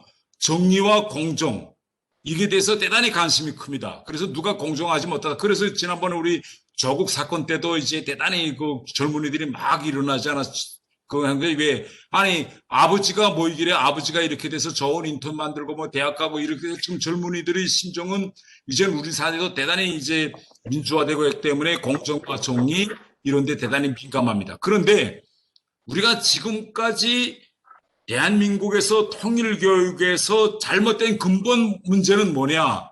남과 북을 하나로 합하는 통일 문제를 너무나도 물질적 측면에서 접근한 겁니다. 여러분 한번 TV요 전문가들 통일을 이거 패널 디스커션 할 때 한번 들어보세요. 다들 뭐라고 이야기하냐? 아, 통일이 되면 북한의 지하 자원이 많기 때문에 통일이 되면 우리가 얼마나 경제적 이득을 얻을 수 있고 또 남과 북이 하나로 연결되고 우리가 시장에 중국과 러시아라는 모은 시장으로 연결돼서 이렇게 경제 통일의 득 무엇이 좋을까라는 걸 할 때 경제적으로 많이 풀어옵니다. 북한에 석탄이 많잖아, 광석이 많잖아. 아, 북한 노동력 싸잖아. 우리 노동력 싸는데 우리 대기업이 들어가서 하면 엄청난 이윤을 창출할 수 있다. 뭐 이러면 물질적으로 들어가 봅니다. 그런데 여러분 한번 잘 생각해 보세요. 옛날 우리가 일제가 우리 한반도를 식민지로 만들기 시작했을 때 일본 사람들이 제일 먼저 한국에 대해서 생각했던 게 뭘까요? 경제적 이득입니다. 저거 한국 식민지로 만들면 석탄, 광석 다 있잖아. 또 노동력 싸잖아. 철길 넣고 쌀 가져가고 토지 식량 다시 해서 이렇게 경제적 측면으로 접근합니다. 그러니까 이렇게 지금 우리가 많은 사람들이 통일이 되면 경제적으로 물론 통일이 되면 우리한테 큰 경제적 기회가 되는 것만 맞습니다. 그러나 이걸 지나치게 강조하는 게 저는 잘못됐다. 또 반대로 역으로 통일을 반대하는 분들 말씀도 들어보세요. 이분들도 경제적 측면으로 다가갑니다. 여러분 이거 지금 통일이라는 건 하면 안 됩니다. 단계적으로 가야죠. 왜 그러냐면 북한이 이제 갑자기 통일되면 얼마나 많은 피난민이 밀려 내려오겠습니까? 그 사람들한테다가 이거 진짜 잠자리 일자리 다 마련해 주려면요 엄청나게 많은 복지가 들어갈 거고 그렇게 되면 젊은이들 지금 취업 준비 때문에 이거 못하는 친구들도 이거 막 이렇게 돼서 얼마나 지금 하겠습니까? 그러니까 통일하면 안 됩니다. 뭐 이러면서 또 역시 더 경제적 측면으로 지금 이제 다가가요. 그러니까 이 물질적 측면을 가지고 통일의 득과 실을 계속 따지면요 답이 안 나옵니다. 그런데 우리가 한번 다른 나라들은 이걸 어떻게 해결했냐 한번 들여다봅시다. 여러분 미국을 통일시킨 남북전쟁 때 링컨이 남북 전쟁의 당위성을 어떻게 정립했죠? 링컨이 뭐라고 정립했는가 한번 잘 생각해 보세요. 대통령으로서 결국은 남과 북을 하나의 국가의 행정단위 체제로 통일하려면 링컨은 계산한 겁니다. 얼마나 많은 북부와 남부의 젊은이들이 죽을 것이냐. 총 들고 싸우니까 이거는 하나의 행정단위로 물리적으로 대단히 많은 인명피해가 날 겁니다. 그러면 이걸 어떻게 합리화시킬 것이냐. 그래서 이 사람은 링컨이라는 사람은 무슨 구호를 듣냐. 노예 해방이라는 도덕적 가치를 들었습니다. 노예 해방. 경제학적으로 보면요. 만약에 그때 당시 사람들이 뭐라면 북부에서 대대적으로 산업화가 추진되면서 노동력이 대단히 많이 필요했습니다. 그런데 그 전까지 미국에서 노동력은요, 아프리카에서 노예들을 데려다가 노동력을 보충했습니다. 그런데 이것이 결국은 영국으로부터 시작해서 노예무역 금지법이 나오면서 더는 인간을 아프리카에 가서 잡아다 올 수 있는 상황이 못 되었습니다. 그래서 공업은, 제조업은 빨리 발전하는데 이걸 어떻게 여기다가 노동력을 풀 것이냐. 경제학적으로 보면 남부에서 이동의 자유를 가지지 못하는 노예제도를 허물러 버리고 거기에 노예농장에 있는 흑인 노동력을 북부 산업지대로 대량 이동시키는 만이 미국에서 산업화가 계속 추진될 수 있다. 경제학적으로 다 이렇게 계산한 게 경제학자들이. 그러나 링컨이라는 사람은 여러 번 저거 남부 노예제도를 철폐해야 거기서 수백만 명의 감독의 노동력이 북부로 올라와서 우리 북부에서 엄청난 이 경제적 시너지가 창출됩니다. 이렇게 이 사람은 말하지 않았습니다. 노예 해방이라는 도덕적 가치를 들었어요. 그래서 오늘도 남북전쟁에서 그렇게 많은 미국 청년들이 목숨을 앗아갔지만 지금 미국에서 남북전쟁은요. 도덕적 가치로 접근하기 때문에 남북전쟁 노하는 사람은 없습니다. 그래서 우리도 통일 문제를 도덕적 가치로 접근해야 됩니다. 우리와 같은 피, 같은 언어, 같은 삶, 이런 삶을 살고 있는 북한에 있는 저 젊은이들, 청년들, 야, 저거 우리가 같은 민족으로서 어떻게 이걸 보고 가만히 있을 수가 있느냐. 정말 쪽팔리다. 우리도 대한민국 선진국인데 전 세계에서 한반도가 이렇게 우리가 발전하고, 우리 BTS, 삼성, 이 전 세계적으로 우리 존경받는 나라가 같은 민족인 저거 경제가 이렇게 강한 나라가 어떻게 못하고 있다? 아, 쪽팔린데 우리 총력을 해서라도 해야 되겠다. 우리는 도덕적 가치로 접근해야 됩니다. 그래서 저는 항상 패널 디스커션에 가면 남북 통일 문제를 득이 뭐고 실이 뭐고 이런 경제적 가치로 접근하면 안 된다. 저는 이렇게 항상 주장하고 있습니다. 두 번째로 혹시 인스타그램 팔로우하면 맞팔로우 해주십니까? 인스타그램 어떻게 해요? 네, 제가 팔로우 누르면 저도 팔로우 해주십니까? 예, 그러면 예. 저희 조부모님께서 이복 출신이십니다. 전쟁 때 아. 쓰셨는데 그래서 사실 태우 의원님 보면 뭐 이게 남 같지가 않더라고요. 사실 가족들이 다 이북에 계시고 지금 생사도 모르는 상황이시라 그래서 저 강남 청년입니다. 저 신사동 주민센터에서 태국민 정말 자랑스럽게 찍었습니다. 정말 그 감사합니다. 점을 꼭 한번 말씀드리고 싶었습니다. 이 교통면은 우리 정부에서도 많이 좀 신경을 쓰고 좀 폐유나 그런 게 필요하지 않을까 생각이 들어서 좀 꼭 한번 여쭤보고 싶었습니다. 네. 아주 좋은 말씀을 해 주셨습니다. 지금 저청년의 지금 상황을 우리가 들여다보면요. 지난 시기에 비해서 저청년이 대단히 급속히 약화됐습니다. 어떤 측면에서 약화됐는가 하면 지금 저청년에서 젊은 층 저청년은 거의나 다 나갔어요. 그래서 지금 저청년을 바치고 있는 것은 60대의 지난 시기에 저청년에 있던 분들이 지금 좀 남아있고, 앞으로 이거 우리가 저청년을 활용하는 그런, 측면에서, 여러 가지 방도가 있겠지만은, 우리도 역시, 저청년 사람들과의 간극을 허물고 그들을 한국에 초청하는 그런 프로젝트도 만들고 또 우리가 현재 민단과 저청년 사이에 여러 가지 무슨 이벤트 같은 것도 만들고 그러고도 자주 해서 이제 우리가 먼저 그들에게 다가가는 그런 이제 모습을 많이 보여주면 좋을 것 같습니다. 예. 의원님은 김씨 일가 과연 통일 과정이나 또는 통일 후에 어떤 운명을 맞을 거라 생각하십니까? 예. 현 시점, 우리가 현 시점에서 갑자기 물리적인 방법에 의해서 김씨 일가 북한 체제가 허물어진다. 요런 시스템에 왔다라고 할 때는 결국은 김씨 일가의 정말은 대단히 비참해질 겁니다. 예, 저는 그건 비참해질 거기 때문에 가장 중요한 거는 어떻게 우리가 평화적인 방법으로 북한에서 체제 변화를 이루어낼 것이냐라는 방도적인 문제, 로드맵을 만드는 데서 그것이 저는 더 중요하다. 이렇게 저는 생각합니다. 그래서 물론 김씨 일가가 북한 주민들과 우리 민족에게 끼친 그런 재난은 헤아릴 수 없어요. 이건 우리가 그 어떤 종류의 잣대를 가지고 계산한다 해도 이거는 불가능합니다. 그러나 우리의 목적은 결국은 평화적인 방법으로 피를 흘리지 않고 북한에서 체제 변화를 이뤄내기 때문에 끊임없이 시도해 봐야 된다는 거 저는 생각합니다.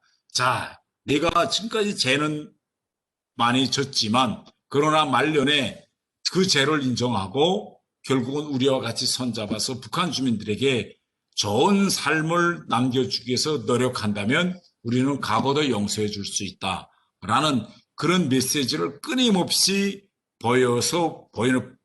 발신해서 마지막이라도 그 어느 한 순간에 김정은이가 생각을 바꾸도록 만드는 것이 저는 가장 중요한 문제이다. 저는 이렇게 생각합니다. 지금부터 김정은을 향해서 너 이제 앞으로 두고 보자. 너 이제 아무쪼록 우리가 그저 가만 안 두들 거야. 참사든 너 그러면 끝장나. 이런 식으로 하기보다는 테러를 열어주고 앞으로 내가 마지막 순간에 진짜 합리적으로 결심하고 넘겨준다면 권력을 너도 역시 우리가 좀 잘 생각해 볼게. 이런 그런 화해와 타협의 메시지를 끊임없이 보여서 저는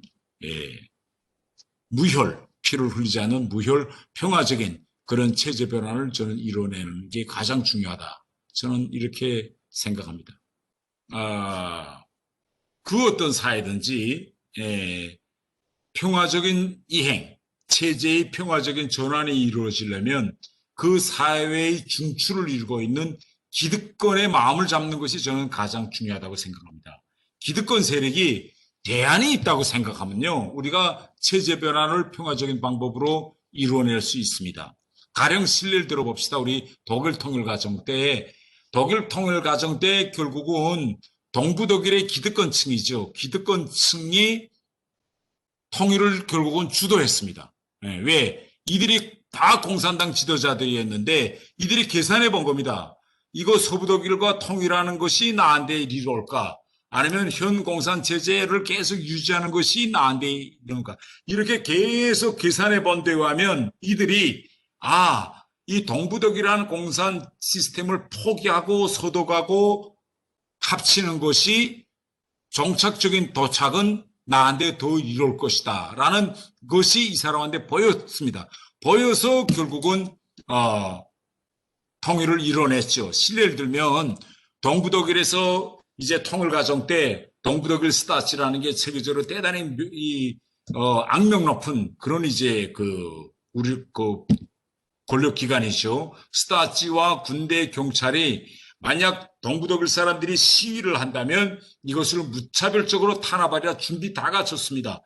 독일 같은 경우에는 3,000명을 일시에 잡아놓을 수 있게 8개의 감옥을 다 비우고 완전 무장하고 시위를 기다렸어요. 그런데 동부 독일 시민들이 시위에 나갔습니다. 나갔는데 결국은 그렇게 완전 무장하고 경찰과 군대가 대기하고 있었지만 단 한 명도 그들을 탄압하는 데 나가지 않았습니다. 왜?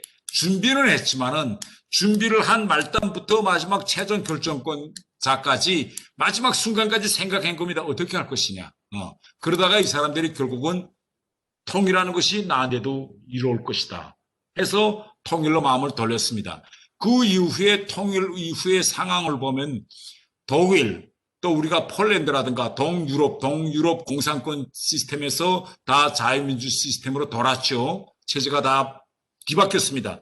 뒤바뀐 이후에 10년, 20년 후에 체제는 달라졌는데 기득권층이 달라졌을까요? 안 달라졌을까요? 기득권층이. 왜요? 왜 안 달라졌을까요? 체제는 달라졌으니까 공산권에서 그때 기득권층은 밑으로 내려오고 밑에 층이 올라가야 되잖아요. 바뀌어야 되잖아요. 체제는 바뀌었는데 왜 기득권층은 안 달라졌을까요?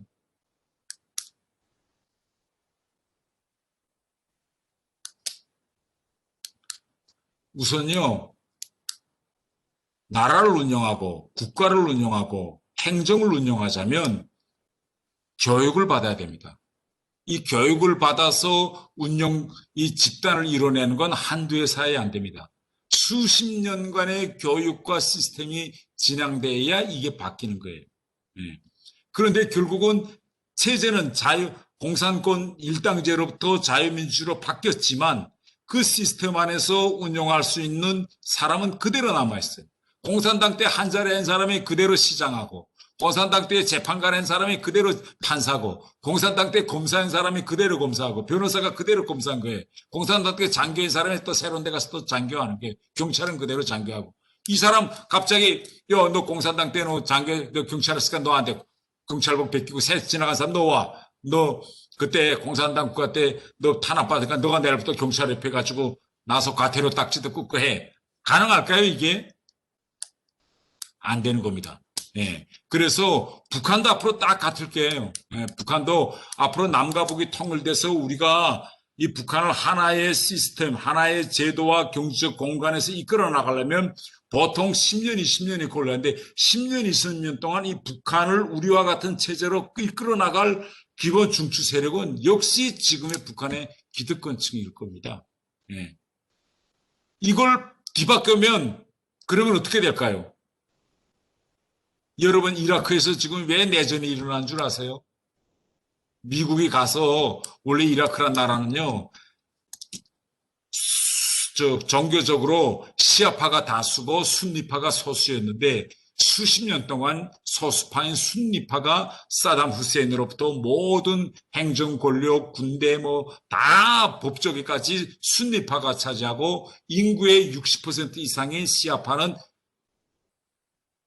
피지배계급이었어요. 미국에 가서 이 다수파한테다 정권을 줬습니다. 이제 너희가 다수파니까 너네가 해. 그래서 소수파가 다 밀려났어요. 그러니까 이라크에서 국가를 운영하고 금융을 운영하고 법을 운영하던 사람들이 순간에 다 뺏기고 바깥에 나앉았어요. 그러면 뭐 일어날까요? 내전이 일어납니다. 네. 그렇기 때문에 우리가 남북 화해와 치유, 사회적 통합으로 가려면 어차피 우리는 북한의 기득권층과 손을 잡아야 되고, 그러자면 그들한테도 대안이 있다는 걸 우리가 끊임없이 그들과 함께 우리가 간다는 걸 보여줘야 돼서 그들의 마음을 변경시켜야 남과 북사의 평화적인 통일이 이루어집니다. 바이든 정부는 아직까지도 대북 정책의 접점, 또 자기의 대북 정책의 향후 방향을 지금 바이든 정부가 밝히지 않고 있습니다. 어떻게 할 것이냐. 근데 여기서 지금 가장 큰 문제는 바이든은 ABT, Anything But Trump이에요. 트럼프가 한 건 나 다 싫어. 다 갈아엎을 거야. 이게 바이든의 생각입니다. 그래서 바이든은 트럼프가 한 걸 다 갈아엎겠다. 이게 바이든의 생각이고, 우리 정부의 입장은 아니 트럼프가 한 거 다 갈아엎지 말고 트럼프가 한 것 중에서 싱가포르 합의라든가 한미연합훈련 축소 같은 이런 거는 그대로 계승하자. 그래서 우리는 트럼프 계승, 바이든은 Anything But Trump, 이 두 지금 주장이 대치되고 있습니다. 그래서 지금 논점은 바이든이 오케이, 한반도 정책에서만은 트럼프의 정책을 계승할 거야. 이렇게 우리 정부와 마음을 합치겠는지, 아니면 싱가포르 합의부터 시작해서 트럼프가 한 것은 다 갈아엎겠는지, 이거는 향후 좀 지켜봐야 되겠는데, 제 개인적인 판단은 바이든이 공개적으로 트럼프 같은 경우에는 올라가자마자 민주당이 바이든이 했던 이란 핵합의 반대한다. 즉시 선언하고 갈아엎었거든요. 그런데 바이든은 올라가서 트럼프가 한 거 나다 갈아엎겠어. 싱가포르 합의 이젠 갈아엎겠다. 이렇게 공개적으로 선언하지는 않을 것 같아요. 단 은밀한 방법으로 싱가포르 합의를 지지한다는 말을 하지 않고 은밀한 방법으로 싱가포르 합의를 사문화시킬 것이다. 저는 이렇게 판단합니다. 왜 싱가포르 합의를 바이든이 사문화시킬 것이냐. 싱가포르 합의는요, 이건 전문가적인 견지에서 보면 이건 미국에 있어서 완전히 외교적인 대참사입니다. 완전한 대참사예요. 왜 대참사냐. 우선 첫째로 트럼프가 톱다운 방식으로 이 문제를, 북한 핵 문제를 해결하려고 했습니다. 그러면 톱다운 방식이라는 건요, 회담에 나가는 정상이 모든 것을 완벽하게 전문가적 수준에서 알아야 돼요, 이 사람이. 그래야 김정은하고 딱 만나서 오케이, 주고받고 하면서 올바른 합의문을 만들어낼 수 있는데, 트럼프는 톱다운 방식으로 하겠다고 하면서 북핵 문제에 관련해서 전혀 공부도 안 하고 김정은을 마주 앉았어요. 김정은은요, 트럼프를 만나기 위해서 2012년부터 2016년까지 4년 동안 공부하고 시뮬레이션도 계속 했어요. 내가 트럼프를 만나면 뭘 이야기할 거냐. 트럼프는 아무런 준비도 안 했어요. 자기 보좌관하고 워크숍도 한 번도 안 하고, 그 다음에 세미나도 한 번도 안 하고 간 거예요. 그러니까 잘 몰라요, 트럼프가 일단. 가서 김정은이 말 다 듣고, 오케이, 네 말, you are nice guy, 가져와. 하고 사인해줬어요. 싱가포르 합의. 이 싱가포르 합의 구조적으로 무슨 문제냐. 비핵화를 가기 위한 로드맵을 구조를 합의했는데, 선신뢰 구축 후 비핵화 구도에 합의한 겁니다. 김정은이가 앞으로 비핵화 핵 문제를 해결하려면 당신과 나 사이에 신뢰가 먼저 구축돼야 된다. 그래서 신뢰를 구축해서 비핵화로 가자라고 신뢰, 트러스트라는 말을 딱 한 겁니다. 미국 사람들은요, 신뢰를 대단히 중시합니다. 그래서 트럼프가 신뢰를 구축한다는 말에 오케이 하고 사인했습니다. 그런데 사인해놓고 이행하자고 보니까 신뢰 구축에서 핵심은 둘이 친하자는 거잖아요. 친하는 데서 핵심은 뭐냐? 제재 해제하는 겁니다. 제재를 계속 두고 어떻게 친할 수 있으니까 핵은 가지고 있고 제재 풀어. 핵을 가지고 있고 뭘 달라니까 선신뢰 구축 후대학 도식 이게 맞지 않는 거예요. 그래서 결국은 하노이에서 깨진 겁니다. 예. 그래서 앞으로 저는 바이든은 싱가포르 합의대로 갈 것이 아니다. 그러면 바이든은 오케이냐? 우리 한반도에 있어서. 우리 한반도에 있어서 바이든 정부가 출연한 것은 대단히 우리한테는 좋은 기회입니다. 왜 기회냐? 우선 한미 동맹에 대한 인식이 바이든과 트럼프가 완전히 다릅니다. 트럼프는 모든 걸 돈으로 계산해. 돈에다 스케일 놓고 계산해. 그러니까 한미 동맹이라는 이 중요한 동맹도 돈을 놓고 가치를 계산해서 주한미군이 한반도에 있는 게 돈이 얼마나 들까? 항상 돈 계산하는 게. 그래서 만약 트럼프가 재선됐더라면 저는 뭐이 명백하냐. 미국은 꼭 지상군을 여기서 빼내가 철수시켰을 것입니다. 공군만 더 두고. 또 공군도 언제까지 더 둘 거냐. 왜? 트럼프 인식에는요. 이 한미동맹이 미국에게 엄청난 부채로 된다. 이 재정적으로 적자가 준다. 그래서 지금 50%까지 올리라고 했거든요. 그런데 바이든은요. 이 동맹에 대한 인식이 트럼프하고 완전히 다릅니다. 바이든은 동맹의 중요성을 압니다. 이 동맹을 우리가 잘 중시해야 미국의 이득이 된다. 그래서 바이든과 같은 사람이 된 거는 대단히 우리한테는 좋은 호재다. 단 우리가 뭘 주의해야 되는가 하면 바이든 캠프에 들어가 있는 사람들이 지금 두 파트입니다. 한 파트는 북한 핵 문제를 단계적인 방법으로 하자. 이런 사람들이. 그러니까 이런 사람들은 스몰 딜을 하나 또 맺고 그 다음에 또 스몰 딜 맺고 그 다음에 스몰 딜 맺고 해서 단계적으로 가자. 이 한 파트고 또 한 파트는 원칙론자들입니다. 북한의 비핵화 목표를 위해서 끝까지 핵을 포기하지 않기까지 압력과 제재를 가야 된다. 근데 이 두 파가 바이든 캠프에 지금 혼재했어요. 근데 저 같은 사람이 우려하는 건 뭔가 하면 스몰 딜 방향으로 바이든이 가닥을 잡는다면 우리한테는 이거 대단히 위험한 상황입니다. 결국은 북한의 핵은 완전히 없애지 못하면서 미국에 대한 위협을 주는 ICBM 이런 걸 몇 개 없애는 방법으로 예를 들면 ICBM 10개 없애고 대북 제재 하나 풀고 또 그 다음에 한 몇 개 없애고 3개 풀어주고 이런 식으로 가면 ICBM은 좀 없앨 수 있지만은 대한민국을 겨누고 있는 전술 핵이라든가 이런 근본적인 핵 위협은 없애지 못합니다. 그래서 저는 바이든 캠프에다가 시정일관하게 이야기하는 게 김정은하고 앞으로 대화하든 뭘 하든 가장 중요한 거 뭐냐면 검증이에요. 검증. 네, verify. 하나를 합의했다고 하면 무조건 그 합의를 김정은이가 지키고 있는지 검증하고 또 다음 단계로 가고. 그런데 트럼프는 싱가포르에서 합의할 때 이 검증이라는 이 중요한 원칙을 무시해버렸습니다. 그래서 앞으로 우리는 그 어떤 딜을 하고도 검증을 통한 딜로 가야 된다. 만약 검증이 없는 그 어떤 딜은요, 그거는 우리한테는 최악의 시나리오가 될 것 같다. 저는 이렇게 생각합니다. 중국처럼 이렇게 전략적인, 국가적인 전략적 이해관계가 있는 그런 나라를 내놓고 대부분의 이제 그 공산당들은 특히 유럽에 있는 대부분 공산당들은 북한과 당적 관계를 다 끊었습니다.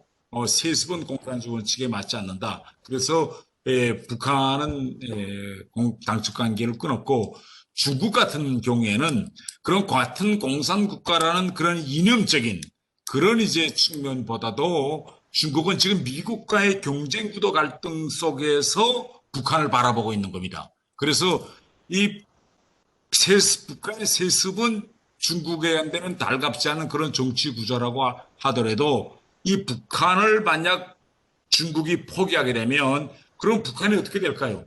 북한의 자유민주 시스템으로 가는 겁니다. 그러면 결국 남과 북이 하나로 되면 중국에서는 미국의 그런 가치관과 미국의 팽창의 가장 큰 마지막 그런 접점이 결국은 북중 국경, 압록강과 도만과 같은 북중 국경이 될 거라고 생각하고 중국은 어떻거나 필사적으로 미국의 영향력이 한반도 이북으로 올라가지 못하도록 막자. 이런 국가적인 이해관계로부터 북한을 지지하지 이념적인 그런 이해관계로부터 북한을 지지하는 건 아닐 겁니다. 뭐 같은 공산주의 체제를 지향해서 뭐 도와준다라는 말은 잘못됐겠네요. 예.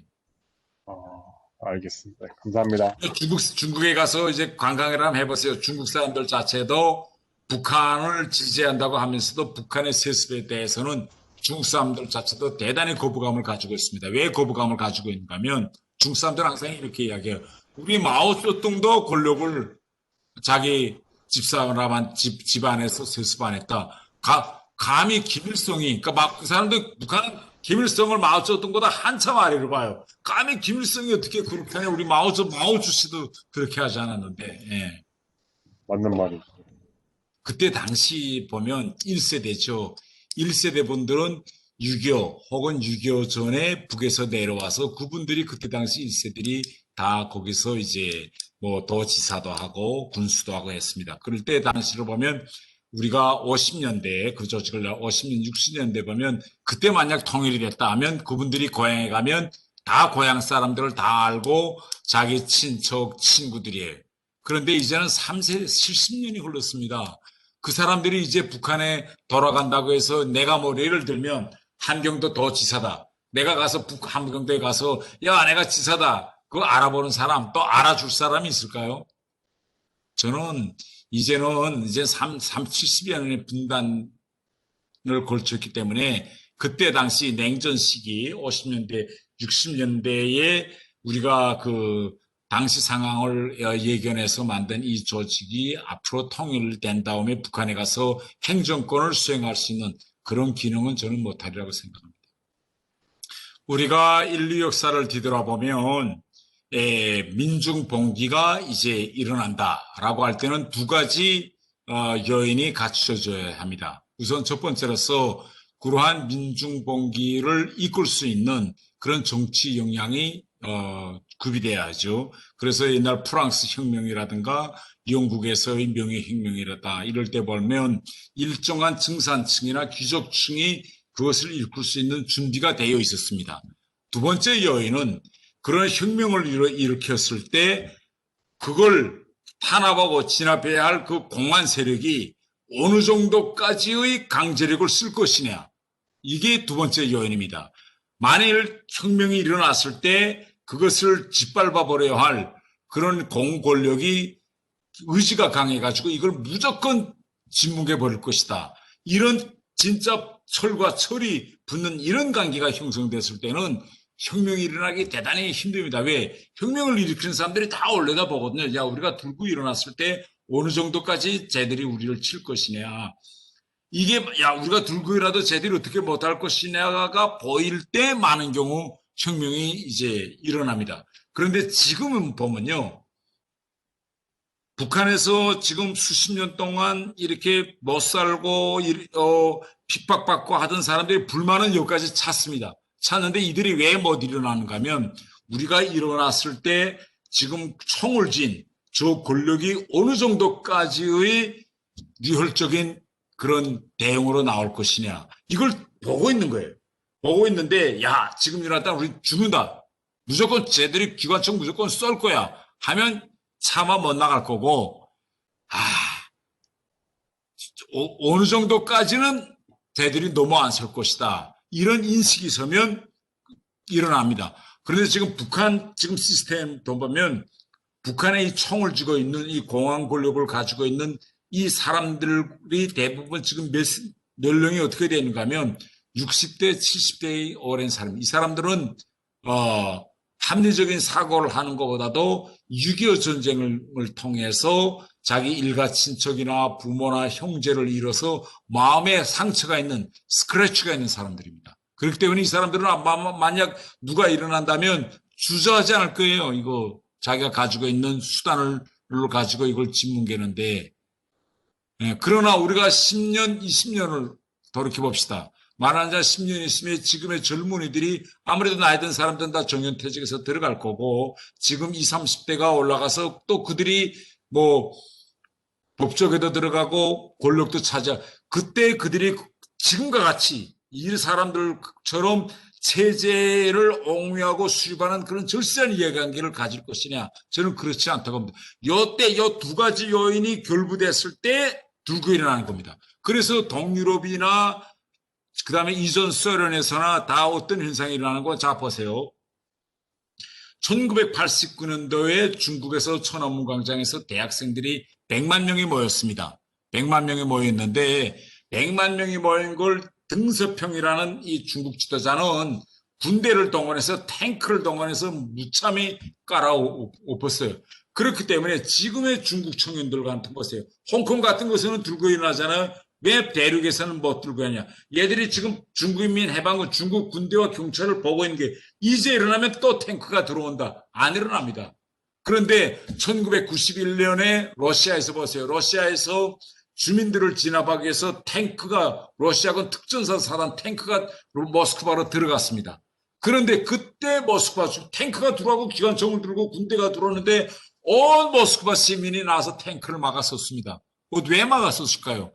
딱 보니까 쟤들은 탱크 타고 군대가 들어오지만 쟤들은 총을 못 쏜다는 게 다 인식이 된 거예요. 그러니까 나가 탱크를 막았는데 총 한 방 울리지 않았습니다. 네. 그래서 소련이라는 나라가 무너지지 않았습니까? 그러니까 이 두 가지 요인이 거의 비슷할 때 북한에서 봉기가 일어납니다. 결국은 이러한 것은 당장은 아니고 제 생각에는 10년이나 20년 후에 이 두 가지 요인이 서서히 성숙되어 갈 것이다. 이게 저는 이렇게 생각합니다. 꼭 그렇게 될 겁니다. 이제 두고 보세요. 이거 제가 북한의 시각예술과 디자인 여기에 대해서는 전문 지식이 좀 부족해서 어쨌든 북한도 이제 디자인과 시각예술은 이제 많이 발전했습니다. 어느 정도 발전했는가 하면요. 북한에서 우리 말하면 만화 영화죠. 카툰. 이 만화 영화를 특히 프랑스 만화 제작 회사를 통해서 만화 영화를 많이 북한에서 만들어서 유럽에 수출하고 있습니다. 이거 보면 북한이 이제 시작과 디자인 분야에서 그만하면 세계적 수준에 있는 나라다. 인터넷에 들어가 보면 우리가 찾아볼 수 있습니다. 북한의 425 만화 창작단 한번 들어가 보세요. 그러면 거기서 프랑스의 얼마나 만화 영화를 많이 만들어 주었는가라는 걸 우리가 찾아볼 수 있습니다. 만약 우리가 통일이 된다면 대분단은 우리가 이제 저는 일어나지 않을 것이라고 확고히 전 믿고 있습니다. 왜 일어나지 않는가 하면 우리가 이제 지금까지 이건 뭐 우리 한국에만 일어나는 현상이 아니고 전 세계적으로 이제 우리가 선진 국가로 또 들어갈 때 이제 3만 불 시대가 넘어서 모든 국가가 선진 국가로 들어갔을 때 첫 번째 특징은 뭐냐면 인구 출산율이 떨어집니다. 그래서 어느 정도까지 오는가 하면 자체의 그 나라 국민들의 출생률을 가지고서는 경제를 지탱할 수 없는 수준까지 도달하는 것이 일반적으로 모든 선진국들이 안고 있는 문제예요. 지금 우리 대한민국 같은 경우도 딱 같습니다. 대한민국이요. 지금 우리 삼종 허들의 일은 지금 우리 한국 사람들이 하는 것 같으세요? 대부분이 다 외국 노동자들이 들어와서 하고 있습니다. 우리 외주 주는 그런 제조업, 특히 지방 같은 데 가서 농사 들면 우리 지금 아시아에서 들어오고 있는 이 이주민 노동자들 우리가 규제를 강화해서 내쫓으면요. 농촌 같은 건 농사도 안 질 정도로 지금 우리 노동력 부족 현상이 나오고 있습니다. 두 번째로요. 여러분 한번 우리가 세상을 한번 이렇게 둘러보세요. 발전됐다는 나라들의 도시에 한번 가보세요. 영국, 런던 같은 경우는요. 런던시 인구의 50% 이상이 이주민입니다. 지금. 원주민의 이제는 50%가 안 돼요. 뉴욕이나 발전된 나라들 다 가보세요. 점점 인구에서 도심 지역으로는 외부 인원들이 들어오고 안에 원래 원주민들은 밖으로 나갑니다. 그래서 도시 슬럼화라는 그렇게 들어오거든요. 왜 이런 현상이 나타나냐? 영국 같은 거 보면요. 제일 쉽고 예를 들면 뭐 알바 일자라든가 청소 일자라든가 뭐 이렇게 제일 힘든 이런 일자리는 외국 이주민들이 들어와서 다 하고 영국 본토백이든 이런 일을 안 해. 그러니까 본토 사람들 속에서는 실업률이 올라가는데 실업률이 올라가는 이유는 취업률이 떨어지고 실업이 올라가는 이유는 일자리가 없어서가 아니라 이제는 그런 허드 일은 우리는 안 한다. 이래서 외부 사람들이 들어와서 인구 구성에서 대단히 많은 변화가 일어납니다. 그러면 우리가 지금 통일된다고 해보세요. 북한에 2,500만 명이 있습니다. 이 2,500만 명이요. 지금 우리 한국에 와 있는 외국인 노동자들보다 더 싸게 돈을 준다고 해도 다 할 겁니다. 왜? 지금 그들은 이 북한과 같은 데서 제가 북한에서 한 달 월급이 제가 외교부 부국장이었는데 한 달 월급이 2,900원이었습니다. 국가공무원이 2,900원이요. 쌀 한 킬로 값이 얼마인 줄 아세요? 장마당에서 시장에서 3,200원입니다. 그런데 제 한 달 월급이 2,900원, 한 달 공무원 월급 한 달 가지고 쌀 한 킬로도 살 수 없는 이런 시스템이에요. 여기에 사람들이 한국에 내려오면요 아마 허드렛 다 할 겁니다. 이게 첫 번째. 그래서 이런 그런 생각했던 것 같은 그런 갈등은 안 하고 우리 경제의 새로운 시너지가 될 것이다. 두 번째는요. 지금 전 세계적으로 우리가 보면 발전된 나라들이 다 대부분 금융정책에서 양적 완화 정책을 쓰고 있습니다. 돈 어디 갈 데가 없어요, 지금. 일본 보세요. 네. 완전히 이제 마이너스 이자율을 주잖아요. 미국 보세요. 네. 우리 대한민국도 같습니다. 우리 대한민국 지금 부동산 가격이 왜 뜨죠? 돈은 남아 돌아가는데 투자할 데가 없습니다. 그러니까 지금 주식에 투자하지, 그리고 비트코인 투자하지 이런데, 그러니까 돈은 있는데 투자할 데 없어요. 그리고 지금 대한민국에서 지금 놀고 있는 건설 이거 중기계 장비가 얼마나 많은 줄 아세요? 지난 시기에 아파트 올라가고 경기 좋을 때 그 갖춰놨던 크레인, 트럭 다 놀고 있는 게 어마어마한 지금 우리 좀 장비가 놀고 있어요. 그런데 우리가 이제 통일됐다고 할 때 한번 생각해 얼마나 많은 우리가 도로를 건설해야 되고 얼마나 많은 터널을 뚫어야 할 것이며 얼마나 많은 다리를 놔야 되며 얼마나 많은 북한에 있는 집은요 내진 설계가 안 됐거나 헐어버리고 다 다시 줘야 돼요. 얼마나 많은 건축을 할까요? 그러면 우리가 이 조브 마케트 노동시장에서는 이제 계급화가 딱 형성됩니다. 그러면 이런 많은 건축을 할 때 기계는 누가 다룰 것이며 설계는 누가 할 것이며 이런 엄청난 일자리가 폭발적으로 늘어납니다. 그러면 북한 사람들은 컴퓨터도 잘 못해요. 엑셀도 잘 못 다룹니다. 그러면 대한민국에서 결국은 이런 소득이 많이 부가가치세가 많이 나는 직종은 우리 한국 사람들이 할 거고 부가가치가 적은 직종은 이 북한 사람들은 이런 결국 노동 시장에서의 이제 등급이 맺어지고 우리한테서는 지금 엄청난 취업률이 올 겁니다. 취업률이 적어도. 그래서 경제적으로 많은 사람들이 자꾸 이걸 걱정합니다. 이거 경제적으로 우리한테 부담이 될 거냐. 저는요. 지금 우리나라 국가 부채가 얼마로 되고 있는 줄 압니까? 우리는 세금을 걷는 사람보다 세금 쓰는 사람이 점점 더 늘어나는 경제 구조입니다. 지금 우리나라의 부채는 9조 900억 조를 넘었어요. 왜? 세금 내는 사람이 줄어들기 때문에. 그러나 앞으로 우리가 통일되면 2,500만이라는 이런 방대한 노동력이 투입됐기 때문에 결국은 우리는 세수 재원이 급속히 늘어나고 이 늘어난 재원을 엄청난 토목공사에 동원되기 때문에 우리는 다시 한번 기회를 얻게 될 겁니다. 세계적으로요. 지금 월드뱅크, IMF와 같은 이런 대규모 투자가들은 지금 한국을 들여다보고 있습니다. 저거 언제 통일될까? 통일되는 순간에 전 세계적으로 북한만큼 투자 효과가 빨리 나온 데가 있을까요? 왜? 한국이라는 이런 큰 경제단체와 일본, 러시아, 중국 이 네 개의 큰 경제를 하나의 합으로 연결시킬 수 있는 통로가 바로 어디냐? 바로 북한입니다. 북한을 이제 한국과 일본, 북한을 연결시킨다면요. 여기서는 엄청난 투자의 일으킴을 합니다. 지금 IMF나 월드뱅크 같은 경우는요. 남북 정상회담만 열리면 TF를 쫓게 해요. 왜? 북한에 어디다 투자할 것이냐. 이걸 거느라고. 네. 그래서 엄청난 경제적 우리가 재도약할 수 있는 이런 기회가 생길 것입니다. 독일의 경우를 마지막으로 이야기하겠습니다. 독일이 통일될 때 독일 사람들은 뭘 걱정했느냐.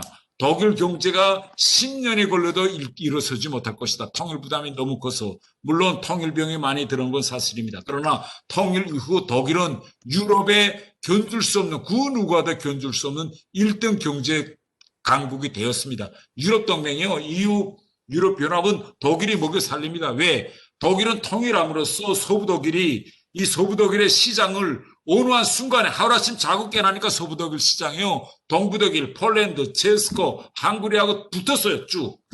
단번에 우크라이나와 동유럽으로 갈 수 있는 시장이 열렸습니다. 독일의 제조업은 이 기회를 통해서 전 세계적인 그런 세계적인 계열사로 수많은 기업들이 올라섰습니다. 그래서 우리 대한민국도 앞으로 통일되면요. 어마어마한 경제적 시너지가 저는 창출될 수 있다. 그래서 우리가 잃게 되는 말하자면 손실은 요만하다면 우리가 얻을 수 있는 득은 진짜 상상할 수 없는 그런 이제 경제적 시너지가 일어날 것입니다. 저는 20년 이내로 주민들이 또 젊은이들이 꼭 들고 일어날 것이라고 생각합니다. 제가 왜 그렇게 판단하는가 하면 우리가 우선 지금 현 시점을 한번 봅시다. 이번 현 시점, 이번 8차 당대에서요, 북한의 장관의 절반이 갈렸습니다. 북한 8차 당대 때 북한 당 대표자의 70%가 갈렸어요. 지금 북한에서 한 자리 하는 사람들 1년도 자리를 유지하기가 힘듭니다. 엄청난 많은 수준 사람들이 숙청되고 새로운 사람들이 올라갑니다. 그러면 한번 생각해 보세요. 이 기득권층에서 사회를 이끌어갈 리더들을 이렇게 빨리 교체하는 건 왜 빨리 이렇게 불안이 계속 바꿀까요? 김정은이가 불안한 겁니다. 믿을 수 없기 때문에. 그러니까 이런 현상이 계속 반복된다는 건 그만큼 그 시스템에 우리가 알 수 없는 그런 허점이 있기 때문에 부단한 인사교체가 이루어진다. 저는 이렇게 판단하기 때문에 앞으로 꼭 20년 내로 큰 이제 사변이 일어날 것이라고 저는 생각합니다. 아직까지 2달이 남아 있는데 가장 중요한 거는 우리 야권의 단일 후보를 빨리 만들어야 된다. 저는 이렇게 생각합니다. 그래서 저 같은 사람은요, 우선 우리 당 자체로라도 빨리 이게 후보를 우리 당의 유일 후보를 만드는 이 TV 토론이라든가 경선을 빨리 우리가 시작해서 좀 우리 국민들이 우리 당의 이 경선 과정에 관심을 좀 갖도록 이렇게 저는 만드는 것이 이제 저는 중요하다. 이렇게 생각하고 저 국민당 안철수 후보당과의 경선 문제도 2월 말이나 3월 초쯤에 이제 우리가 마무리 지으면 우리 시장 선거를 이길 수 있는 그런 바람을 좀 우리가 일으킬 수 있지 않을까 이렇게 저는 생각하고 다음은 제가 아까도 이야기했지만은 모든 당협위원장들이 자기 당협 조직을 어떻게 하면 빨리 활성화시키기 위한 이런 가능한 방들을 동원해서 빨리 사람들이 조직적으로 서로 네트워킹이 되도록 이런 사업들을 시작해야 된다고 저는 생각합니다. 예. 이제 아직은 지금 바람이 저는 좀 일지 않을 것 같아요. 왜? 우리 당의 후보가 너무 많아요. 8명이기 때문에 사람들이 초점이 흐트러져 있는데 만약 이 8명의 후보가 4명으로 좁혀지고 4명에서 1명으로 좁혀진다면 이때부터 사람들이 시선이 하나로 모이면 그다음부터 이제 좀 바람이 일어날 것이라고 저는 생각합니다. 북한이 일본을 바라보는 시각은 일본은 여러분 우리 한국과 달리 일본에서는 이 좌파가 대단히 취약합니다. 그래서 설사 일본에서 민주당이 임시로 정권을 갖춘다 해도 1년을 버티기 힘들 거예요. 이상하게 일본에서는 우익 세력이 대단히 이제 탄탄하기 때문에 북한은 일본의 이제 좌익 민주당 쪽에는 별로 관심이 없어요. 예, 이렇게 저는 일본을 항상 바라보고 있고 한국을 바라보고 있을 때는 북한은 당연히 좌파 진보 쪽이 올라가면 북한에게는 유리하죠. 그런데 그렇다고 해서 북한이 이번엔 좀 민주당이 꼭 다시 집권해야 돼 이렇게 여기에 절실한 이해관계는 가지고 있지 않습니다. 왜? 북한이 기본 바라보고 있는 건 미국입니다. 미국이 어떤 정책을 쓰는가에 따라서 한국 정부의 정책 그것이 민주든 보수든 걸판나기 때문에 북한은 결국은 미국에 대한 정적 변수의 하나로 한국을 들여다보기 때문에 뭐 그렇게 우리가 생각하는 것처럼 민주당에 대해서 절실한 사활을 거글고 있지는 않습니다. 미국의 견지에서는 중국이나 러시아와 이런 딜 정도는 저는 할 수 있다고 생각합니다. 미국의 최대 관심은 이거예요. 북한에서 군사정변이 일어나던 현 시스템이 무너지던 어떤 일이 북한에서 어떤 변화가 일어나던 미국의 최대 관심은 뭐냐면 미국이 제일 먼저 움직일 겁니다. 우리 한국에 와 있는 미군 특전사가 제일 먼저 뭘 움직이느냐. 핵 때문에 제일 먼저. 미국은 무조건 들어가서 북한의 핵무기는 무조건 미국이 차지할게. 그리고 미국은 지금도 가지고 있는 생각이 앞으로 핵무기는 다 분해를 해서 핵탄두는 미국에 가서 미국이 관리해야 된다. 이거기 때문에 이게 미국이 독자적으로 군사적으로 움직이기 때문에 이와 관련해서 미국은 중국이나 러시아 또 우리 정부와 계속 지금 협상하고 있습니다. 앞으로 이런 일이 일어나면 미국이 움직인다. 독자적으로 군사적으로 움직여서 핵은 먼저 차지할 거니까 중국이나 러시아가 오해하지 마라. 그리고 제가 들은 바에 하면 뭐 미국과 중국 사이 합의는 이루어지지만은 앞으로 바람직한 합의는 미군이 중국과 그랜드 바긴을 한번 해야 돼요. 어떤 그랜드 바긴을 해야 되느냐? 중국이 개입을 막자면 사전에 액션 플랜을 중국하고 합의해야 되는데 하나는 미군이 무조건 북한에 들어가서 핵을 딱 장악하고 컨트롤한다. 두 번째로 모든 것이 안정되고 핵을 빼내서 미국으로 가축한 이후에는 미군은 휴전선 이남으로 내려오지 휴전선 이북에 미국이 들어가지 않으니 중국군도 절대 압록강과 두만강을 넘지 말아라. 그래서 미군이 물리적으로 중국 국경 가까이 가는 일은 없을 것이니 중국이 걱정하고 미리 군대를 직결시키지 말아라. 이런 큰 그랜드 바겐을 미국과 중국 사이에 저는 할 것이다 이렇게 생각합니다. 그렇지 않으면 미국은 미국대로 움직이고 중국 군대는 중국 군대로 움직인다면 군사적 충돌이 일어날 겁니다. 여러분들과 우리 이렇게 다 같이 이 안택트 시대에 맞는 이런 대화 방법을 이제 우리가 한 데 대해서 전 대단히 감사하게 생각하고 가장 중요한 건 저는 이렇게 생각합니다. 지금 제가 당협에 가서 이렇게 이야기해보면 이런 화상 대화를 통해서도 우리가 솔직히 말하면 친근감도 다 느낄 수 있어요. 또 오늘 우리 얼마나 자연스럽게 딱 옆에 앉아있는 사람이 의사교환을 할 수 있는 것처럼 또 어찌 보면 다 같이 모여서 세미나하는 것보다도 더 쉽고 편리하게 우리가 대화할 수 있거든요. 많은 분들이 김은설님을 비롯해서 많은 분들이 또 여준영님이랑 막 자유대로 토론하고 해서 앞으로 우리는요 좀 더 제가 강의하고 여러분은 듣는 것뿐만 아니라 투웨이 시스템으로 제 이야기는 좀 적게 하고 여러분들이 뭐 서로 이런 채팅방에다 의견 올리고 답변하고 이런 활발한 디스커션의 공간으로 우리가 더 숙달하고 이러한 새로운 화상 대화를 일상생활에 운한 면으로 우리가 받아들이고 이렇게 돼서 우리가 앞으로 자주 대단히 편리하잖아요. 집에 앉아서 계속 만날 수 있는 이런 기회가 좀 자주 생겼으면 좋겠습니다. 감사합니다.